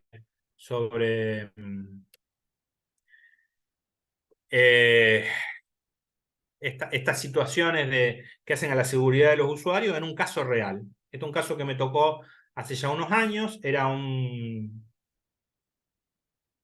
ahí el local está marcado como salón de usos múltiples. No sé si ven el cursor mío en la pantalla. Sí, sí, se Tenemos ve. a la izquierda de la pantalla. Tenemos a la izquierda de la pantalla el acceso. Acá había una oficina administrativa, hay una oficina administrativa que se sube por una escalera a un segundo piso donde continuaban las oficinas, hay sanitarios para el personal. Se ingresaba por una especie de patio, jardín si quieren, con un lugar para estacionar invitados, con canteros laterales. De acá venía una especie de atrio, ahí está marcado como hall en el plano, con los sanitarios públicos, un ascensor, la escalera al piso superior y este espacio que está marcado como salón de usos múltiples, que era un salón de fiesta básicamente cuando yo participé. Al fondo tenía un pequeño espacio, perdón, unas puertas corredizas que daban a una especie de patio de aire y luz, con un depósito donde guardaban el mobiliario, que en realidad acá pretendía ser el depósito donde se guardaba el mobiliario que no se usaba, y un patio. Y en el segundo piso lo mismo. Misma situación, solamente que más grande porque el espacio del atrio era diferente, pero básicamente para contárselo es lo mismo. Lo interesante del caso es que a mí la consulta me llega por una segunda habilitación, porque este edificio había sido... acababan de hacer unas reformas, el edificio estaba ya terminado, tenían que hacer la habilitación, había ido a hacer una visita preliminar y habían observado un par de cositas la municipalidad. Cuando hacemos la inspección del edificio, encontramos las cosas que les voy a contar en este momento. Esperen que quiero correr la imagen de ustedes para que no me tape. Como incumplimiento de la ley, no está diferenciado en el acceso lo que es el acceso de peatones y el acceso de vehículos. La ley me pide que yo tenga un acceso a una cochera, un patio, la gente no pase por el mismo lugar. Yo no puedo estar entrando gente y por el mismo lugar pasar un auto sin que haya una vereda. Eso no estaba presente. El recorrido entre el salón de usos múltiples y la calle excedía largamente el recorrido horizontal previsto por ley para una evacuación. Tanto las puertas del atrio como las puertas del salón en sí mismo giraban hacia adentro. Las 8 puertas, todas giraban hacia adentro, o sea, contrario al sentido de salida. La primera verificación es que siendo que el salón de arriba era más o menos similar, al sumar la ocupación del salón de arriba y del salón de abajo, esos anchos de salida que me quedaban en estas puertas era insuficiente. No me alcanzan esas 2 puertitas de 2 hojas para la cantidad de gente que yo tenía que evacuar al mismo tiempo.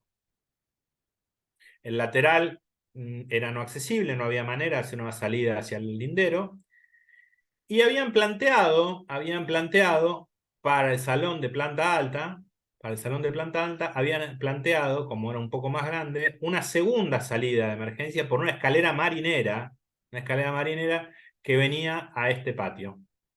Entonces, imagínense un casamiento acá arriba, esto está ocupado y la novia tiene que bajarse con el vestido de novia por la escalera marinera y salir a través del segundo salón, que en sí mismo va contra la ley porque el recorrido de salida tiene que ser por espacios libres, no se puede hacer por locales de uso específico. O sea, tendría que haber dado a un pasillo. Bueno, esa es la situación general.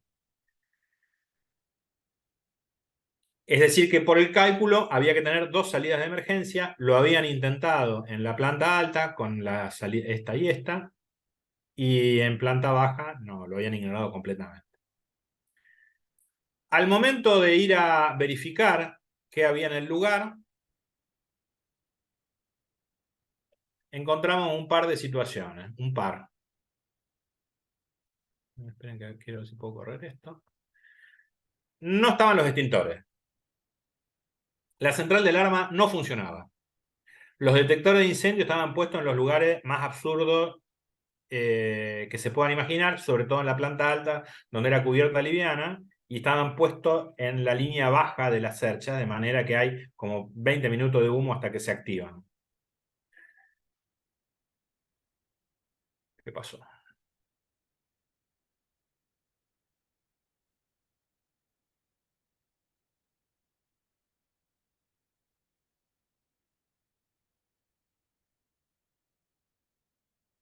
Faltaba la mitad de la señalización, no había ningún tipo de capacitación al personal, ningún tipo de capacitación en evacuación, en control de emergencia. Aprendiendo del efecto, bueno, lo que pasó hace muy poquito, no sé si vieron las imágenes, el acondicionamiento acústico eran telas colgadas a modo de cielo raso. Los tableros expuestos, tableros sin contratapa. Si mal no recuerdo, la instalación yo no lo puse acá, si mal no recuerdo, no, la planta alta iba todo en un único tablero general abajo. Y el mobiliario fuera de uso, en vez de estar en ese depósito, estaba acumulado en el salón de abajo. La perla del asunto es que el patio por el cual se hacía la evacuación de la planta alta, lo habían modificado poniendo una especie de techo plástico para que ese espacio funcionara como cocina. Así que estaba agregando a la cuestión que había, es que además, esto que agrego acá, que además al techar el patio, el espacio estaba bloqueado. Con esto le digo, esto es un caso aleatorio, donde no es muy distinto de lo que va a pasar en el grueso de los edificios que uno va a ver para habilitación. Uno va a ver un edificio construido nuevo y tiene 5, 6, 10 elementos que van en contra de las normas existentes. No le digo de las normas más exigentes del exterior, de lo que hoy tenemos. Esto me lleva a hablar un poco de la situación de lo que es la conciencia que tenemos como proyectistas y que tenemos como operadores en general sobre la producción de inmuebles, ¿no? Porque el grado de riesgo que estamos generando sobre los usuarios por una posibilidad mínima de mejorar la rentabilidad de una explotación es enorme. No sé si en este caso, bueno, en este caso finalmente lo terminaron habilitando con algún grado de modificaciones, lograron que le exceptuaran la segunda salida, y la verdad que lo perdí de vista el caso. Pero para mí me resulta muy interesante por esta cuestión de que en algún momento alguien pensó, esto era originalmente, fíjense que hay una línea de columnas exentas sobre este lado. Era un local que había sido pensado para uso comercial. Era un depósito de algo. Por eso la oficina está acá adelante, estaba para que entraran los camiones. Y a alguien se le ocurrió, che, qué buen negocio hacer un salón de fiesta acá. Y para hacer un salón de fiesta tenía que cambiar la mitad de la situación y lo único que hizo fue hacerle dos fachadas internas y al hacer este módulo se ejecutó esto sobre un galpón que estaba. enojadísimo el proyectista, cuando en el momento uno tiene que hablar, no, mirá, esto la verdad que está mal hecho. ¿Cómo le podés decir que está mal hecho? Y sí, hermano, está mal hecho, porque te olvidaste de esto, de esto, de esto, de esto. Y en caso de que esto salga mal, acá no es que una persona se esguinza. En el caso que alguien salga mal, 300 personas se te quedan amontonadas contra esta puerta. Y son situaciones que son reales. O en el momento de que están yendo de la fiesta y se van los novios, marcha atrás acá, están saliendo los invitados y se los llevan puestos, porque no hay una vereda, ni hay un camino específico peatonal. Entonces son situaciones que son graves y que, como les digo, esta tiene que ver con un caso real.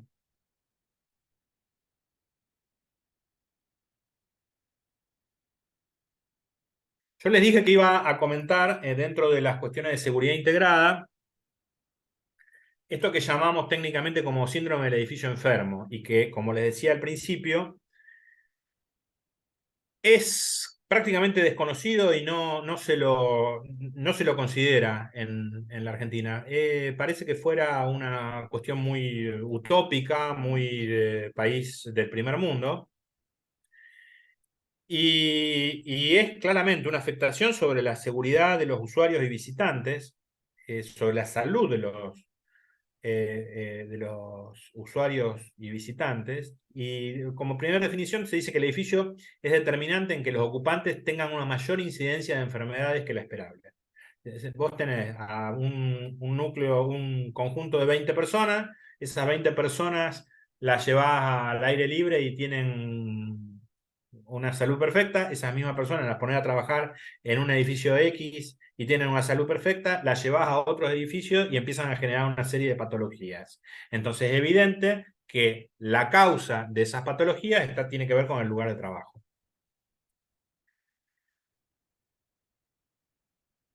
Esta definición laboral española dice: los síntomas causan molestias en un número elevado de personas y en determinadas circunstancias pueden influir apreciablemente en los índices de ausentismo.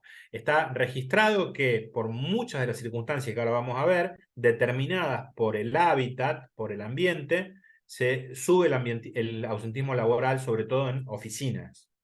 ¿De qué estamos hablando? Irritación de ojos, nariz y garganta. Sensación de sequedad en membranas, mucosa y piel. Seguramente a ustedes les pasó estar en algún lugar donde por el tipo que hay de calefacción empiezan a molestar los ojos, empieza a picar la nariz, uno siente la nariz seca y uno está de visitante. Imagínense quien trabaja permanentemente ahí, ¿no? Se produce dolor de garganta tanto por contaminantes como por el elevado nivel de ruido, termina en ronquera, dificultades respiratorias, erupción cutánea, rash cutáneo, eczema, picazón, hipersensibilidad inespecífica. De golpe, cosas que no me molestaban me empezaron a molestar. ¿Qué sé yo? Supongamos, el agua. Yo tomo mate en la oficina y me cae mal. Tomo en mi casa y no me hace nada. ¿Será la yerba? Y no, la yerba es el agua, porque los tanques están contaminados. Náuseas, mareos y vértigos, que tienen que ver con condiciones de la estructura del edificio. Dolor de cabeza, que puede ser por radiaciones. Ahora vamos a ver las causas. Dolor de cabeza, cansancio mental, elevada incidencia de infecciones respiratorias y resfríos, más allá del promedio estadístico. Y para la Organización Mundial de la Salud, hay que empezar a pensar que el edificio está enfermo cuando los síntomas aparecen en más del 20% de los ocupantes. Lo que es notable es que la Organización Mundial de la Salud estima que el 30% de los edificios de construcción reciente son edificios enfermos. ¿Por qué hablamos de los edificios de construcción reciente y no de edificios antiguos? Porque las principales causas que tenemos con esto es la hermeticidad de los sistemas de ventilación, los sistemas de calefacción, los sistemas de aire acondicionado, el uso de revestimientos fonoabsorbentes, determinados tipos de alfombras, revestimientos textiles, el mobiliario, los sistemas de climatización, el no considerar en los sistemas de climatización áreas calientes y áreas frías. Por ejemplo, edificios modernos que tienen sistema más avanzados compensan la cara soleada con la cara oscura del edificio, pero en otros edificios más antiguos o con otros sistemas menos evolucionados de calefacción hay transiciones frío-calor que generan corrientes de aire interna y esto termina haciendo molestias para los usuarios. Las causas son la presencia de contaminantes que no son peligrosos ni cancerígenos. ¿Por qué aclaro esto? Porque si hablamos de contaminantes peligrosos, qué sé yo, benceno, ya no es un problema de edificio enfermo, es un problema de otra índole más grave. Ninguno de los elementos que consideramos contaminantes en el edificio interno están catalogados como contaminantes. Por ejemplo, podría ser un desodorante de ambiente. Por ejemplo. Ni son cancerígenos. Olores. Olores determinados porque entra una ventilación de algún proceso, de una cocina. Hay olores porque los sistemas de ventilación están mal mantenidos y hay humedad interior, entonces hay permanente olor a humedad. Polvo y ácaros, polvo por mala limpieza, ácaros por falta de desinfección y limpieza, que producen alergias respiratorias. Presencia de ionización del ambiente por instalaciones eléctricas. Las condiciones de iluminación. Demasiada luz, muy poca luz, la iluminación ubicada en mal lugar que me produce reflejos sobre el plano de trabajo, las fachadas al lado soleados que no tienen protección solar y hacen que yo tenga que trabajar a la sombra de un lado y giro la cabeza y tengo el sol que me deslumbra. Un nivel de ruido ambiente permanente entre los 60 y 70 decibeles, que individualmente yo no lo puedo tomar como un nivel molesto, pero que a lo largo de la jornada laboral me significa una exposición a ruido. La presencia de ruidos no audibles, ruido de baja frecuencia, zumbidos de baja frecuencia, que aunque no soy consciente, el oído los registra. La presencia de vibración estructural, la estructura en algunos casos podría no estar calculada para que las frecuencias. Ustedes saben que todos los edificios vibran, todos los edificios oscilan por el viento, pero debe calcularse esa oscilación, no recuerdo bien cuál es la frecuencia, para que nosotros no la sintamos, no nos afecte el sensorio. Si el rango de frecuencia de la oscilación aumenta, uno empieza a incomodarse y puede generar hasta mareos.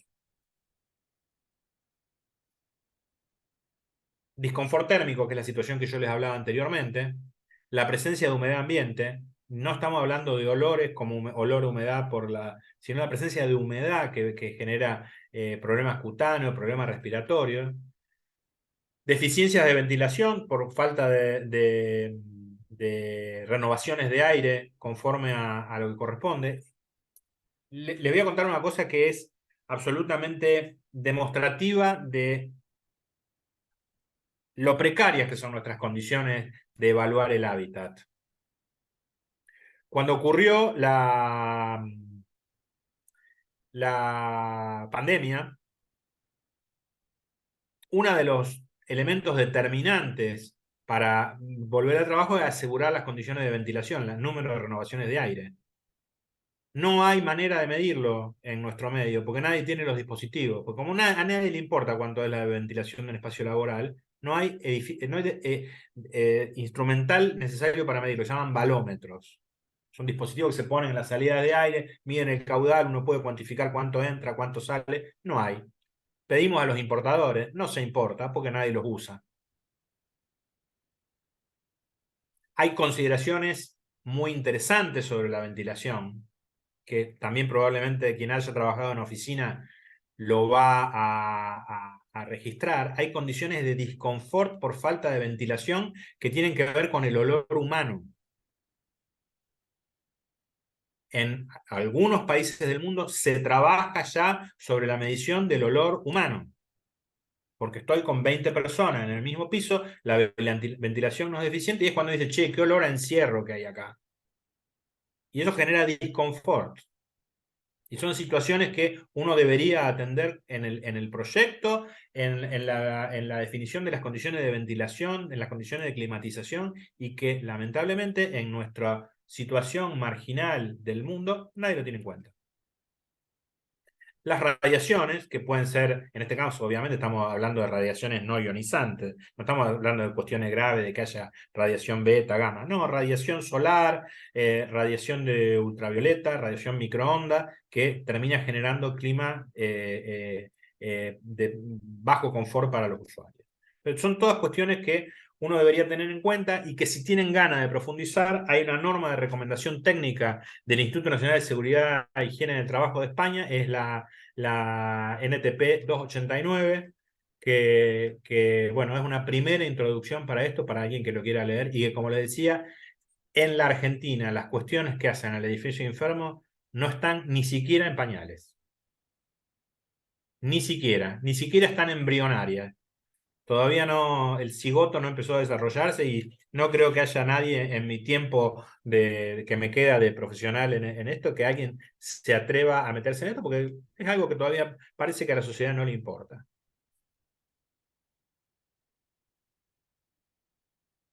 Ya nos quedan 15 minutos, que nos quedan como para después algún comentario, si quieren preguntas, pero dejé un comentario para terminar, un comentario para redondear lo básico de las cuestiones de seguridad. Si sacamos las situaciones de conflicto, de guerra, de ataque terrorista, y si sacamos los accidentes laborales, accidentes en ocasión del trabajo, la gente que se lastima y muere en edificio, se lastima y muere en caso de incendio y de colapso estructural. Hay otro porcentaje menor que tiene que ver con electrocución. Electrocución es facilísimo de solucionar. Mantengamos las instalaciones conforme a norma, hagamos mantenimiento y no va a haber riesgo. Pero tengan en cuenta esto, el grueso de la gente que se muere dentro de los edificios se muere por incendio. La gente, aparte es interesante tener en cuenta que la gente en incendio difícilmente se quema. Muy difícilmente la gente se muere quemada. La gente se muere por humo en los incendios. Y por colapso estructural. Y la que hay que tener en cuenta es que en gran medida, los colapsos estructurales se producen a consecuencia del fuego. Es decir, que el principal enemigo que tenemos fuera de accidentes laborales y accidentes eléctricos a la integridad de los edificios y a la vida de la gente que está dentro de los edificios es el fuego. Aún en los terremotos, y los terremotos en zona, obviamente, en zona se han tenido prevenciones sísmicas y los edificios son antisísmicos, la consecuencia más grave del terremoto suele ser el incendio, por la afectación de las redes de distribución. El edificio puede oscilar, pero la cañería de gas no oscila, entonces se quiebra la cañería de gas. Van a ver que es recurrente la imagen de un terremoto y que se ven los incendios en la vereda, en las primeras plantas, a consecuencia de esto. Entonces, uno podría decir, ¿cuál es el peor edificio que tenemos para los edificios? El fuego. Nosotros, todos profesionales de la construcción, todos arquitectos, supongo que todos con actividad profesional, sabemos que el agua es el agente extintor por excelencia. El agua no es el extintor universal. Hay una serie de casos donde el agua no me sirve para apagar el fuego. Por ejemplo, fuego de aceite, fuego de instalaciones de metales y fuego de instalaciones energizadas. Para todo lo demás, el agua es el solvente, el extintor ideal. Sabemos estas cosas. Y así todo, seguimos haciendo edificios sin redes contra incendios. Seguimos demorando en las discusiones sobre el reglamento municipal la modificación y la adecuación de las exigencias de redes de incendio. Pero no me quedo ahí. Seguimos construyendo ciudades, seguimos construyendo en Rosario, seguimos haciendo edificios de 20 pisos, de 30 pisos, en ciudades que no tenemos suministro de agua contra incendios. Porque dormimos tranquilos porque van a venir los bomberos, pero los bomberos traen 3.000 litros de agua, lo tiran en 5 minutos y se quedaron sin agua. ¿Y qué tienen que hacer los bomberos? Tienen que hacer como hacían los romanos, correr con el balde. Nada más que en vez del balde ahora van y vienen con tanque cisterna. y seguimos ampliando ciudad, y tenemos ciudades de 2 millones de habitantes, de 1,5 millones de habitantes, con urbano, con urbano en el caso rosarino, ¿no? De 2 millones y pico, Córdoba lo mismo, y seguimos haciéndolo crecer sin red de incendio. Y todavía más, seguimos creando barrios cerrados, seguimos haciendo urbanizaciones y hacemos parques industriales sin redes de hidrantes, porque no hay norma que lo pida. Entonces nos proponemos, ¿cómo vamos a hablar de edificio enfermo si se nos descontrola un incendio en un edificio de 8 pisos y no tenemos cómo apagarlo? Entonces, esta es la reflexión final. A mí me encantaría que el día de mañana nos podamos juntar y decir, bueno, esto lo tenemos solucionado. No va a pasar. Nosotros, digo nosotros porque hablo de los profesionales de higiene y seguridad en la arquitectura, hablo de lo que es el centro, el SACED en la universidad. Venimos bregando por esta cuestión de la provisión de agua para incendios. Y a nadie le importa.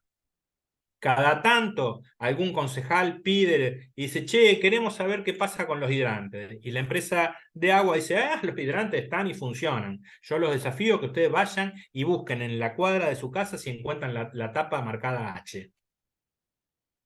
Y en el caso que la encuentren, me encantaría que vean si sale agua y con qué presión sale. El mínimo admisible en la norma NFPA es 1.500 litros por minuto. 1.500 litros por minuto. Yo tengo fotos de hidrantes donde salía un chorro de manguera de jardín, en los pocos casos en que funciona. Entonces, estaría bueno que desde lo que nosotros hacemos, que es construir ciudad, nos planteemos esto. Nuestro principal enemigo es el fuego. Empecemos a pensar qué hacemos para evitar el fuego a escala urbana.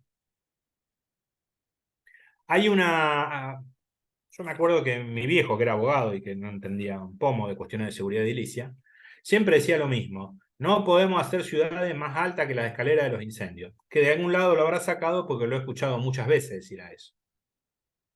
¿Sí?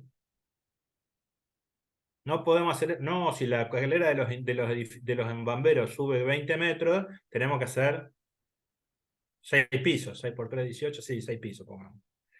Sepan que no hay escaleras de incendio en el mundo que tengan más de 35 metros. Las plataformas de hidráulica más altas del mundo tienen 35, 38 metros. Y sin embargo, en el mundo hay edificios de 100 pisos, 110, 120, 130. ¿Y cómo se hacen? Llevando agua.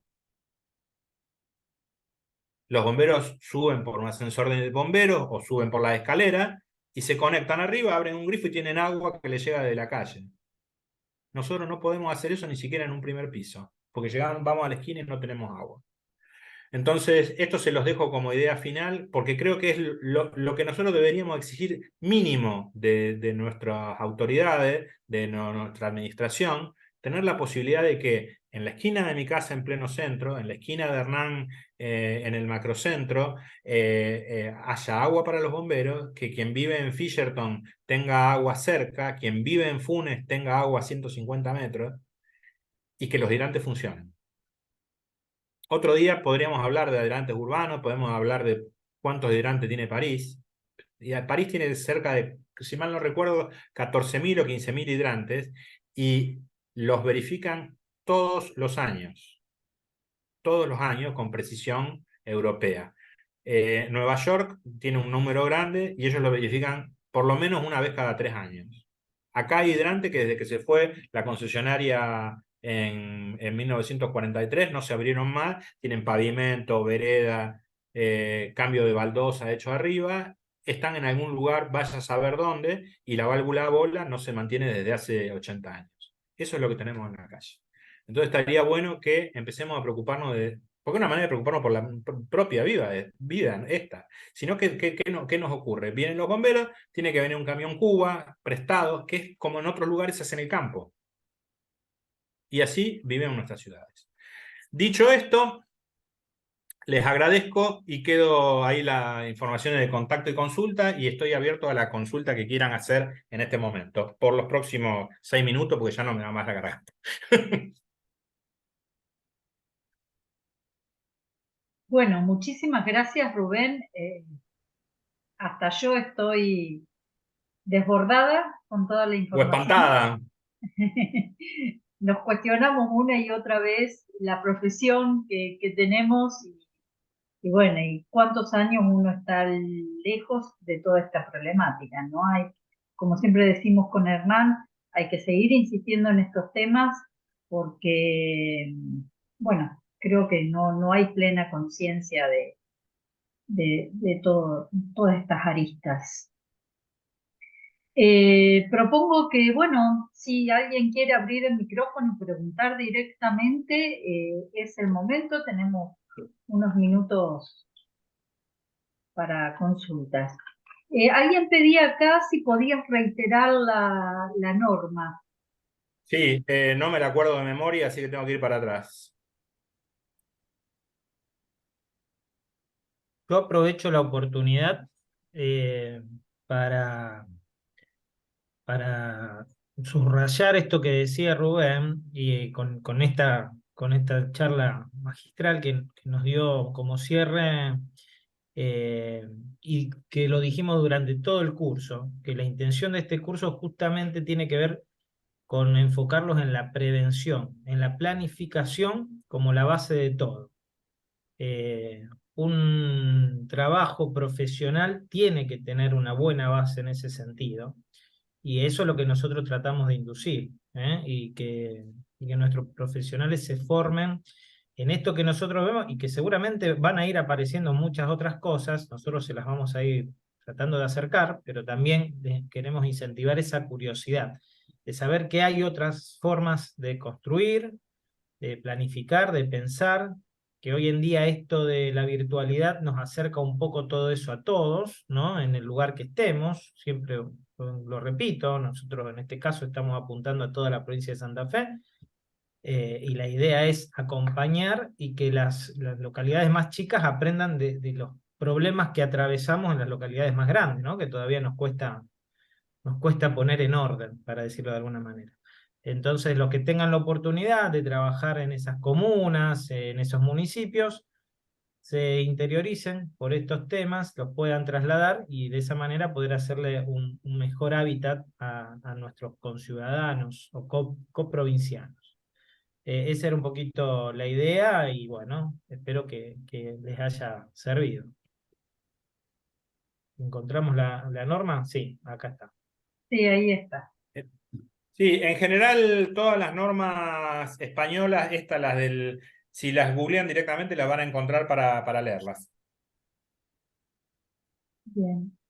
Yo estuve revisando el chat, no hay consultas, sí muchas muestras de agradecimiento por el curso completo y por esta clase de cierre, que bueno, es un poco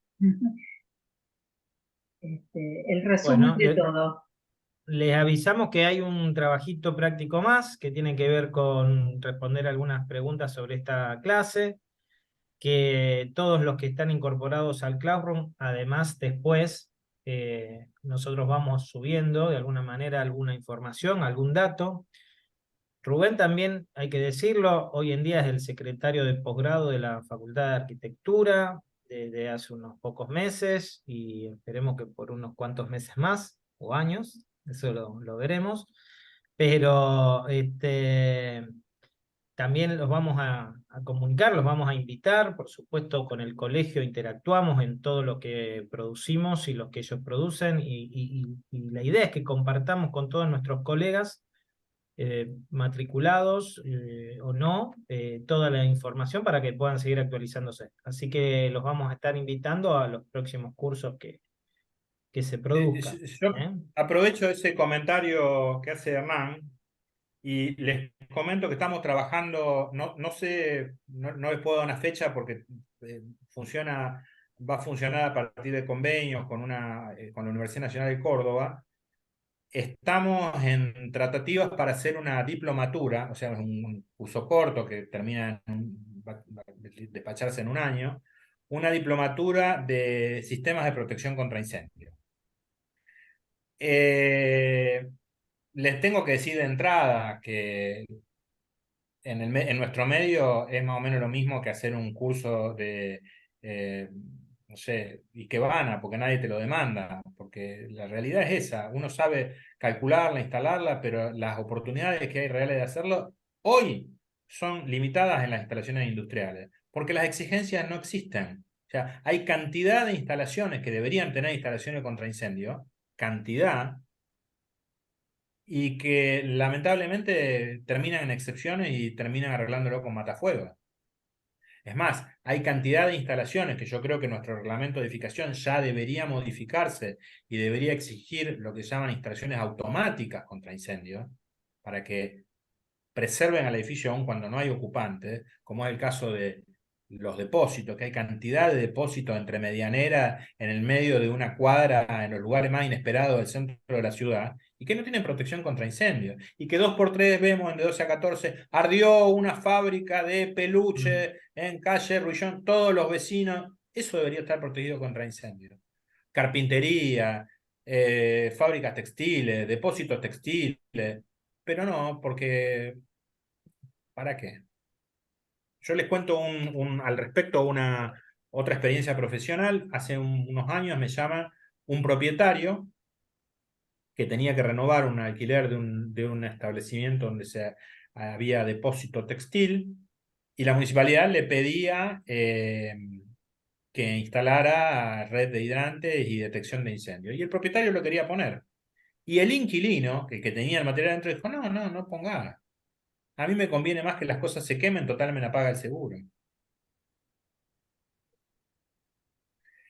Y eso es ignorar que, si bien él iba a cobrar, todos los vecinos iban a ver afectados por el incendio, que podía haber afectación a la vida de los vecinos, que podía quemar cosas invaluables al lado, pero no, vamos siempre a la ecuación sencilla. Entonces, ese sí es un tema interesante que vamos a sacar en algún momento, si alguno de ustedes tiene interés. Es probable que para el año 2024 esté la oferta de una diplomatura en sistema de protección contra incendios. Es muy interesante, a lo mejor para desarrollarlo acá a nivel de colegio, este tema que quedó último, el del edificio enfermo, porque eso tarde o temprano va a llegar acá a los espacios laborales. Sí, claro. Bueno, si no hay más consultas, vamos a ir cerrando. Le agradezco a todos la participación. Sepan que vamos a seguir profundizando en estos temas en próximos cursos. Estén atentos a la página web del colegio y a las redes, que siempre informamos allí de los cursos que vamos organizando. No sé si este año, ya queda poco de este año, pero para el año que viene armaremos otros cursos, ¿no es así, Hernán? Sin Para duda, sí, seguir sí, claro. profundizando estos temas. Eh,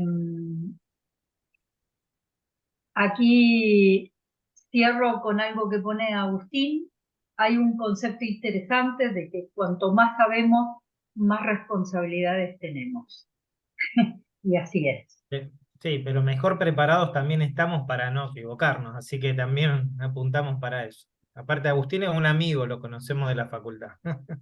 Bueno, veremos cómo armamos los próximos temarios para seguir profundizando estos temas.